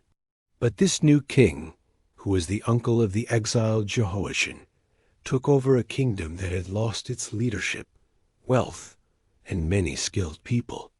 Once a thriving realm that could stand up to northern powers, it now mostly consisted of struggling peasant farmers, just trying to get by. The first deportation hit hard, sparking deep theological and social crises that shook the very foundations of their beliefs about divine protection and their special relationship with God. They had always thought that God would never allow the temple's destruction or let his chosen people be uprooted from their land. But the harsh reality of conquest forced them to rethink these long-held beliefs that had defined their identity for centuries. During this tough time, Jeremiah's prophetic ministry really stood out, capturing both the spiritual turmoil and the real-life challenges faced by the devastated community. He wrote letters to those displaced in far-off lands, urging them to build houses and live in them, plant gardens and eat their produce, while keeping hope alive for a return home. This advice acknowledged that their exile would last longer than expected and encouraged them to adapt and preserve their culture instead of giving in to despair. However, Jeremiah's push for submission to Mesopotamian authority stirred up fierce opposition from nationalist groups who saw it as betrayal. His symbolic acts, like wearing a yoke to show foreign control and buying land during the siege, to express hope for the future, challenged popular beliefs while offering new ways to understand divine purpose amid chaos. The conquest left urban centers in ruins across the southern kingdom. Layers of destruction at various sites reveal intense burning and deliberate demolition of walls and public buildings. This systematic destruction was no random act of war. It showed Babylon's determination to crush any chance of future rebellion.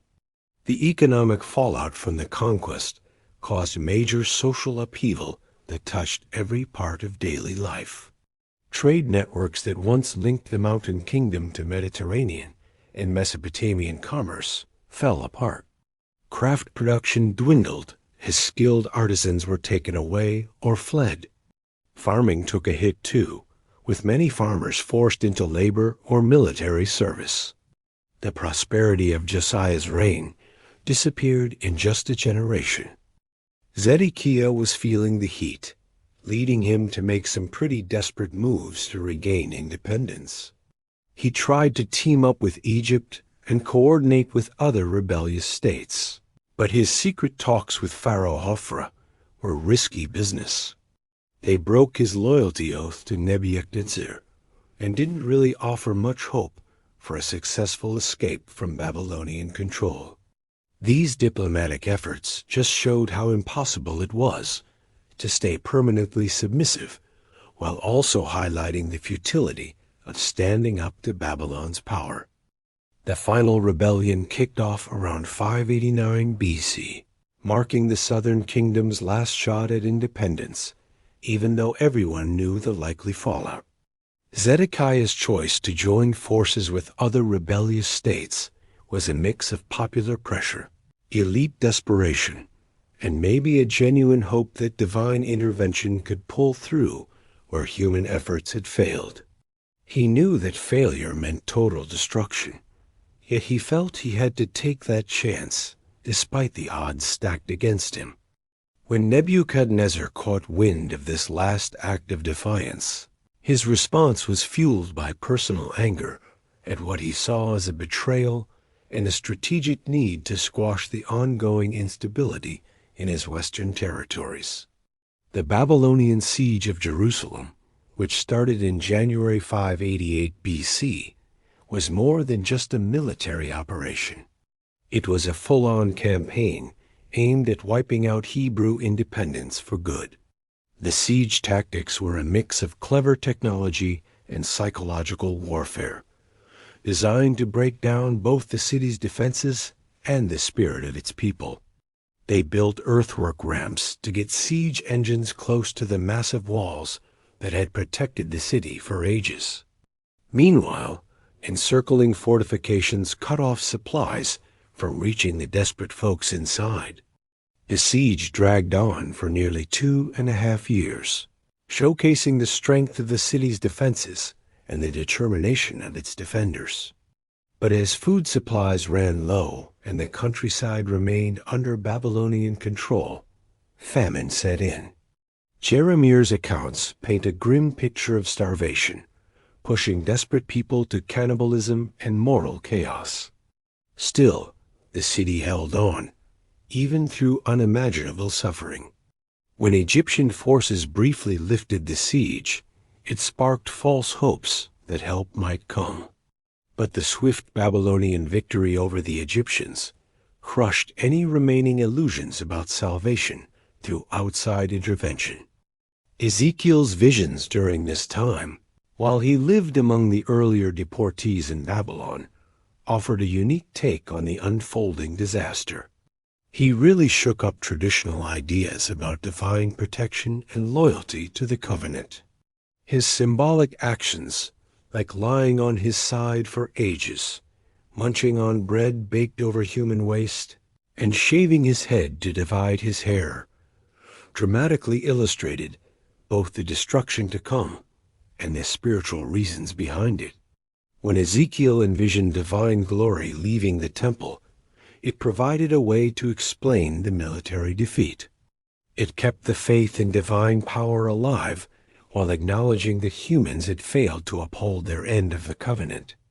This perspective helped the exiled community see their suffering as divine judgment instead of a sign of weakness, allowing them to hold on to hope for a future restoration while accepting their role in the catastrophe. The final assault on the capital kicked off in the summer of 586 BC when the Babylonian forces broke through the weakened walls and flooded into a city that had held out for over 2 years. Flames engulfed both residential and administrative areas, showing that the destruction was deliberate, not just a side effect of war. The thoroughness of the conquest revealed Babylon's determination to crush any chance of future rebellion. Zedekiah's attempt to escape during this last attack ended badly, leading to his capture and brutal punishment. This wiped out the political authority of the Davidic dynasty and served as a harsh warning to anyone else thinking of rebelling. His sons were executed right in front of him, and then they gouged out his eyes before dragging him off to Babylon in bronze shackles. This calculated cruelty was all about personal revenge and political intimidation, highlighting the heavy costs of defying Babylonian power. The destruction of Solomon's temple was the most traumatic part of the capital's fall. It wiped out the central institution of Hebrew worship and challenged core beliefs about divine presence and protection. Babylonian forces systematically tore down the bronze pillars, sacred vessels, and architectural features, hauling valuable materials back to Babylon and leaving the magnificent structure in ruins. The loss of the temple was more than just a religious blow. It symbolized the total collapse of the institutional framework that had supported Hebrew civilization for centuries. The building that once embodied divine presence among the chosen people now lay in rubble, its treasures adorning foreign temples while its priests faced exile or death. This disaster forced a deep reconsideration of everything they thought they knew about divine purpose and their covenant relationship. The second deportation, which followed the destruction of the capital, took away most of the remaining folks with any education, skills, or leadership potential. Nebuchadnezzar's commander, Nebuzaradan, was in charge of identifying and removing priests, scribes, military officers, and craftsmen whose know-how could spark future rebellions or whose absence would make it hard to organize any resistance. Records from that time suggest around 4,600 people were deported in this wave, but that number probably only includes heads of households, not the entire population sent off to Babylon. Those deported included surviving royal family members, temple staff, skilled artisans, and military leaders. Basically, anyone whose talents made them valuable to the Babylonians or a threat as potential leaders of resistance. When Gedaliah was appointed as the Babylonian governor over the devastated territory, it was an attempt to keep some level of control while avoiding total economic collapse. Gedaliah came from a well-known administrative family and had the skills needed for provincial governance, along with connections that could help him work with the surviving Hebrew communities. His short time in charge from Mizpah showed both the potential and the limits of getting along with Babylonian rule. He pushed for agricultural recovery, welcomed refugees back from neighboring areas, and tried to rebuild basic government functions under foreign oversight. For a little while, it seemed like Hebrew autonomy might survive within the Babylonian system. However, Gedaliah's assassination by Ishmael A royal family member who saw collaboration as betrayal snuffed out any hope for peaceful coexistence with Babylon. This violent act led to Babylonian retaliation that wiped out the last traces of Hebrew political organization, forcing the remaining population into Egyptian exile or total submission. The leaders and their followers who fled to Egypt, despite Jeremiah's warnings against leaving their homeland, marked the end of Hebrew political life in Palestine. These refugees, dragging the aging prophet with them against his will, set up communities in the Nile Delta, trying to hold on to their Hebrew traditions while adapting to yet another foreign land.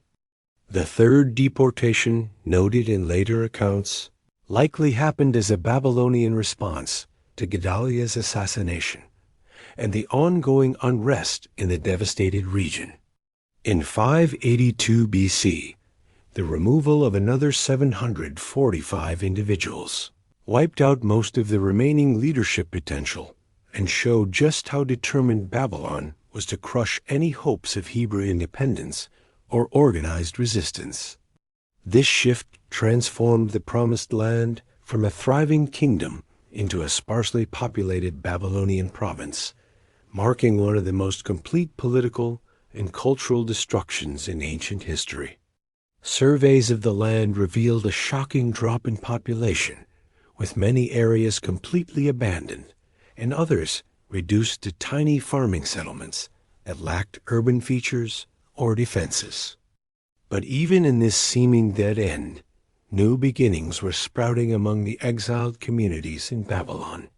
Hebrew scribes, priests, and wise folks began the important work that would eventually pave the way for their people's return and renewal.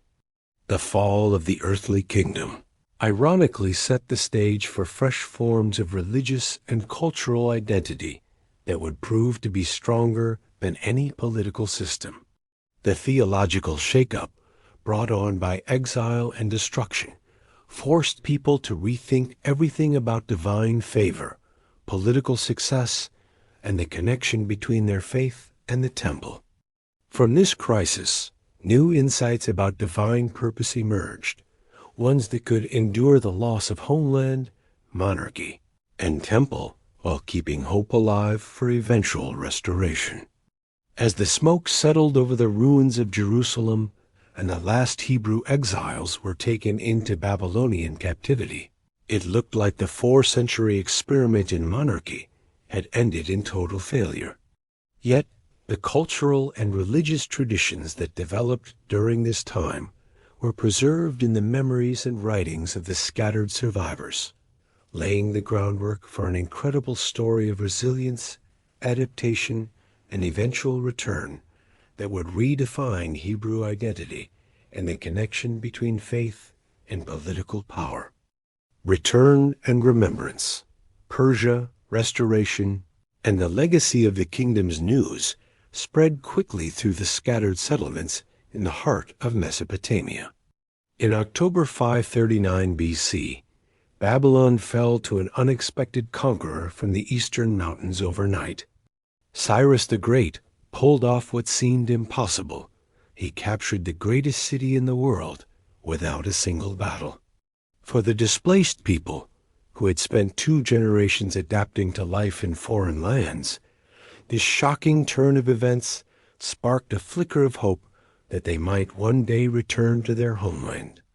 Cyrus brought a totally different style of leadership compared to the harsh rule that had dominated Mesopotamian history for ages. Instead of trying to erase local identities through deportation and cultural suppression, his approach focused on tolerance and revival as ways to create stable and productive provinces.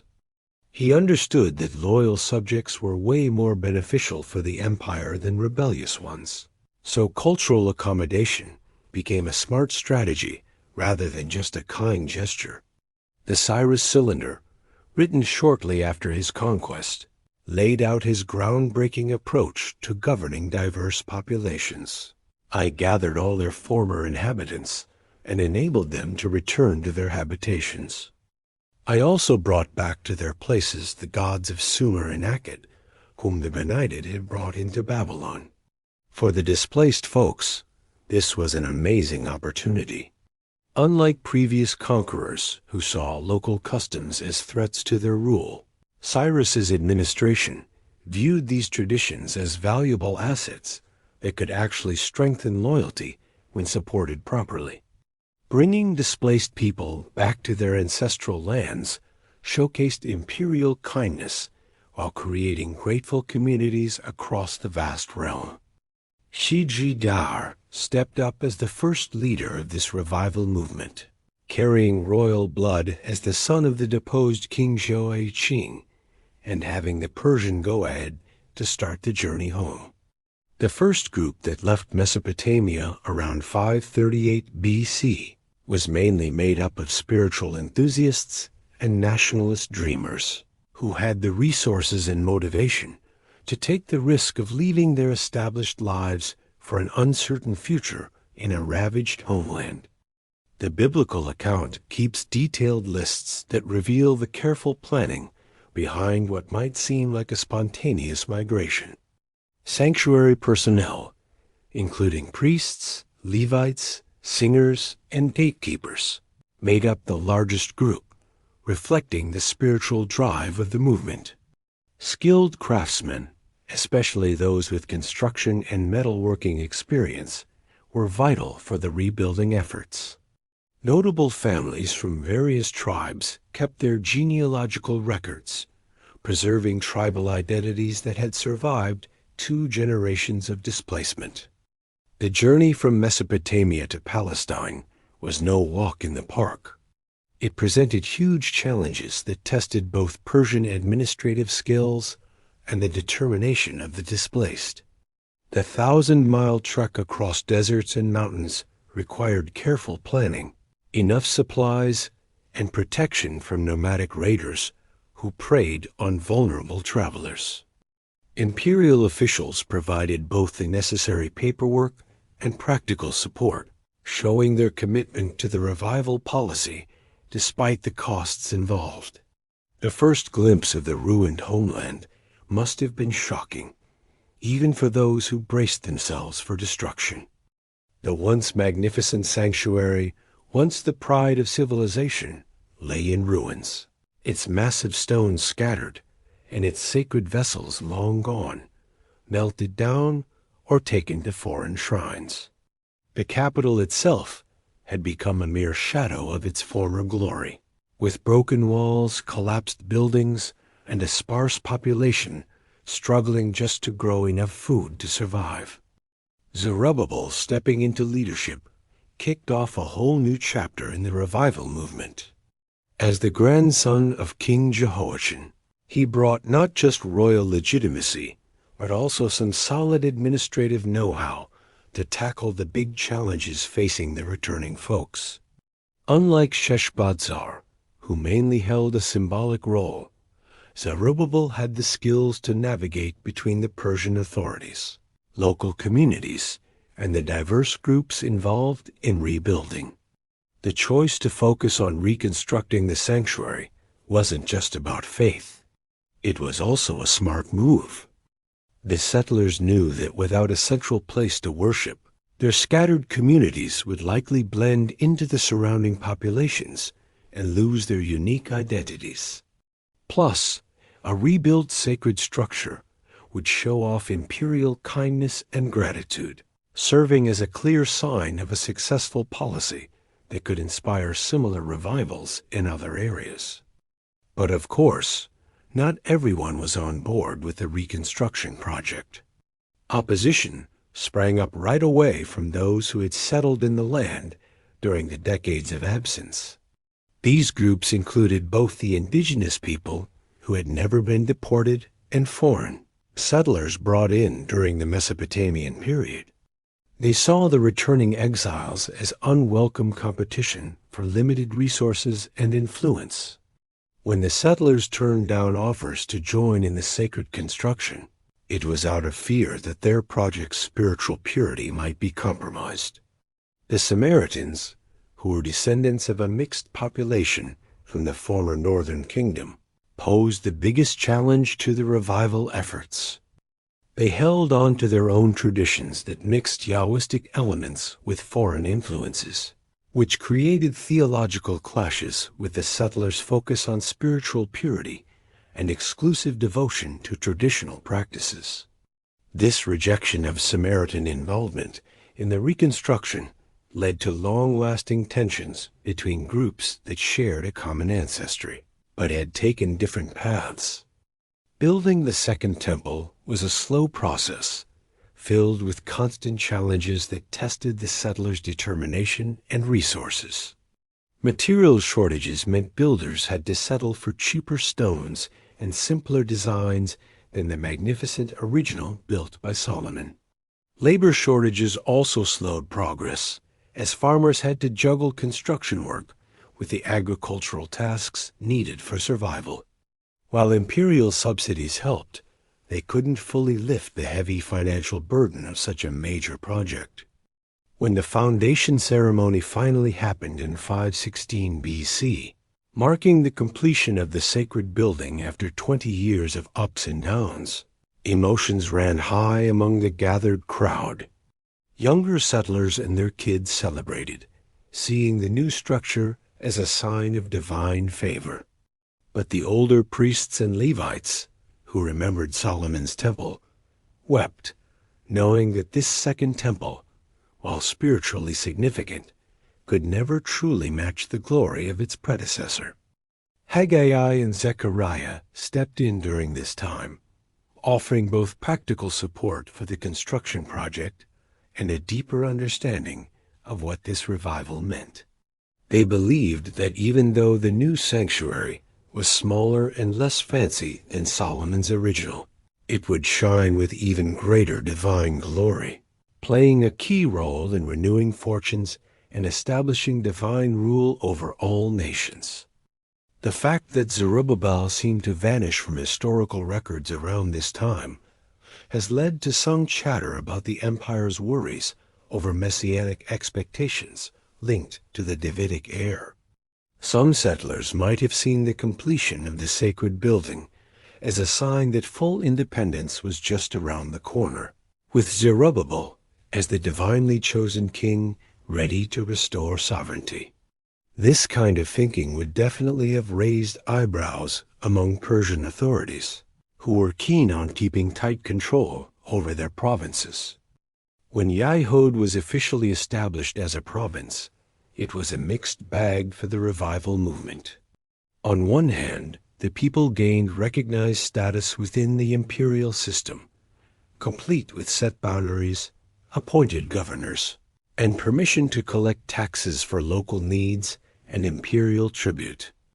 But on the flip side, this provincial status highlighted that the settlers were still seen as subject peoples, with their autonomy resting solely at the empire's discretion.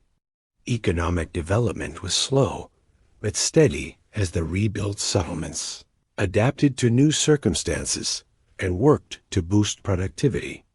Slowly but surely, agricultural output began to rise as they rebuilt terraces, renewed irrigation systems, and established new settlements in areas that had been abandoned. Still, the province was far from its pre-destruction prosperity, lacking both the population and international connections that once made it a regional powerhouse.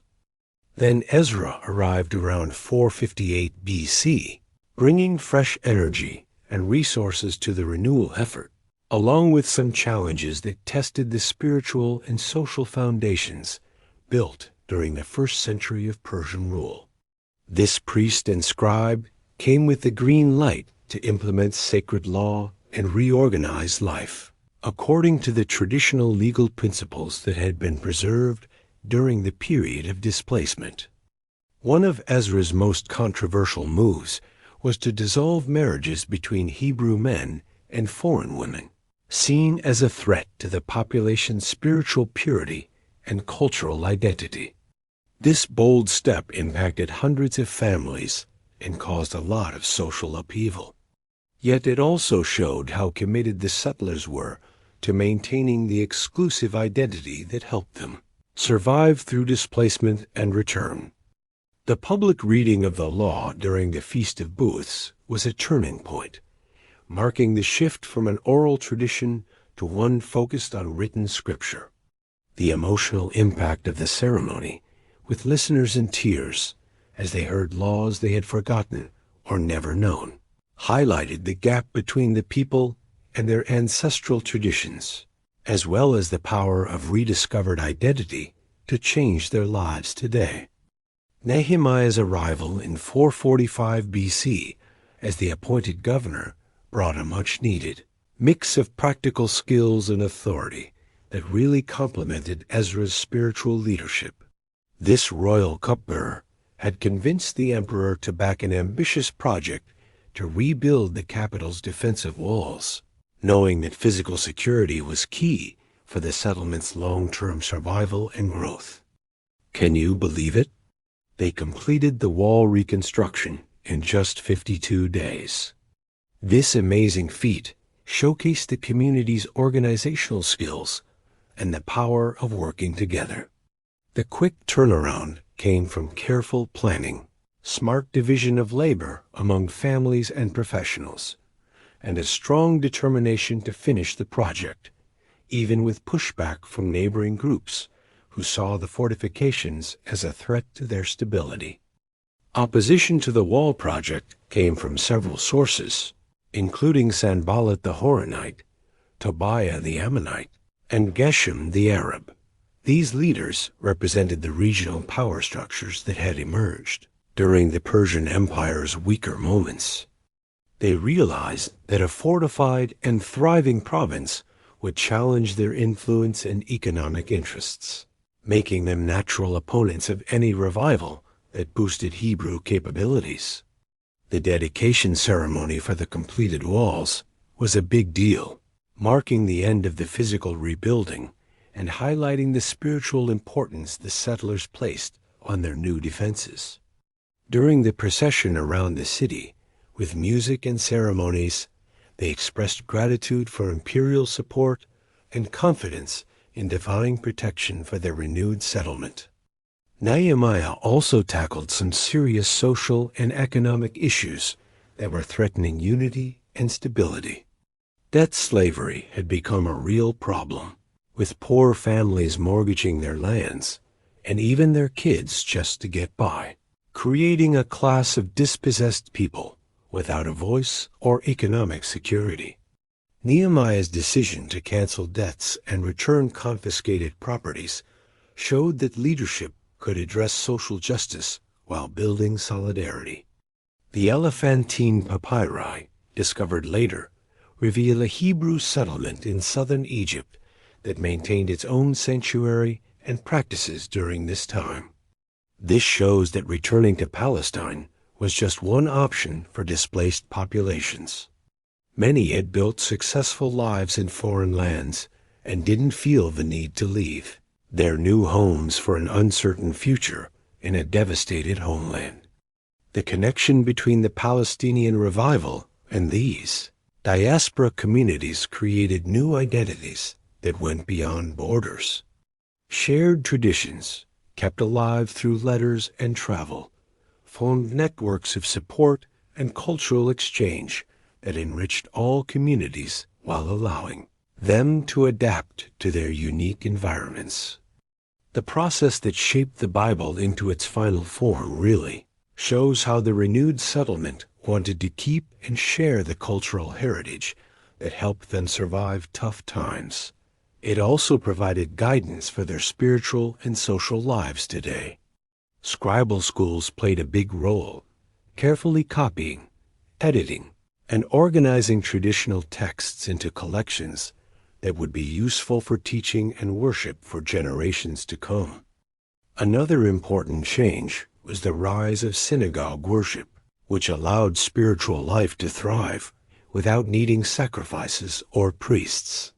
These local gatherings for prayer, reading scripture, and teaching could pop up wherever people settled, creating a flexible yet unified practice that adapted well to different situations.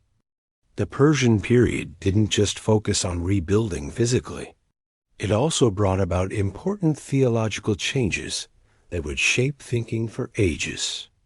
Ideas like individual responsibility, universal divine rule, and the hope for ultimate justice became more prominent during this time. This shift reflected the influence of Persian ideas and the community's efforts to make sense of their history within a divine context. Persian tolerance allowed Hebrew traditions to grow without outside pressure, while also engaging with ideas from other cultures. This freedom of thought helped blend traditional beliefs with new concepts from various sources, leading to a rich body of theological literature that would become key for later Jewish, Christian, and Islamic traditions. One of the biggest shifts was moving from a focus on territorial nationalism to creating a portable spiritual culture. The people who emerged from this experience were not only more committed, but also more adaptable than those before them. They developed cultural identities that could withstand future challenges, including dispersals and persecutions. As the Persian period wrapped up with Alexander's conquests in the late 4th century BC, the renewal effort had made great strides in preserving and sharing their cultural heritage, while adjusting to new realities. They rebuilt the sanctuary, renewed the walls, established sacred law, and created institutions that would help them survive future challenges. However, the legacy of the ancient kingdoms went beyond just the people who returned to Palestine.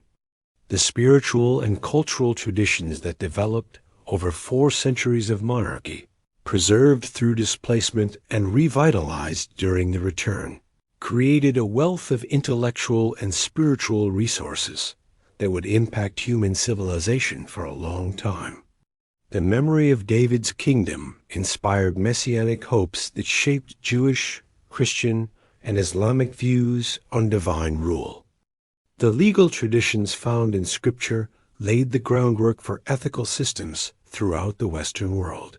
The literary achievements from the monarchical period became part of our shared cultural heritage, crossing language and cultural borders through translation and transmission. The prophetic tradition that arose during the kingdom's struggles with imperial powers continued to provide insights into the connection between divine will and human history. The theological innovations that emerged from the experiences of displacement and return offered ways to understand suffering, hope, and renewal that would resonate with many later communities facing their own challenges.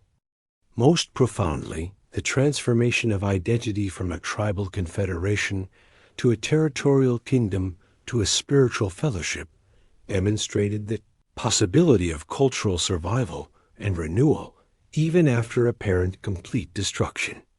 The story of how a small mountain kingdom's traditions could survive conquest, displacement, and return to become foundational elements of world civilization would itself become a source of hope and inspiration for peoples facing their own struggles for survival and renewal. As the sun set on the Persian period and new powers prepared to reshape the ancient Near East once again, the settlements scattered across the known world possessed both the cultural resources and the institutional structures necessary for preserving their distinctive identity through whatever challenges the future might bring.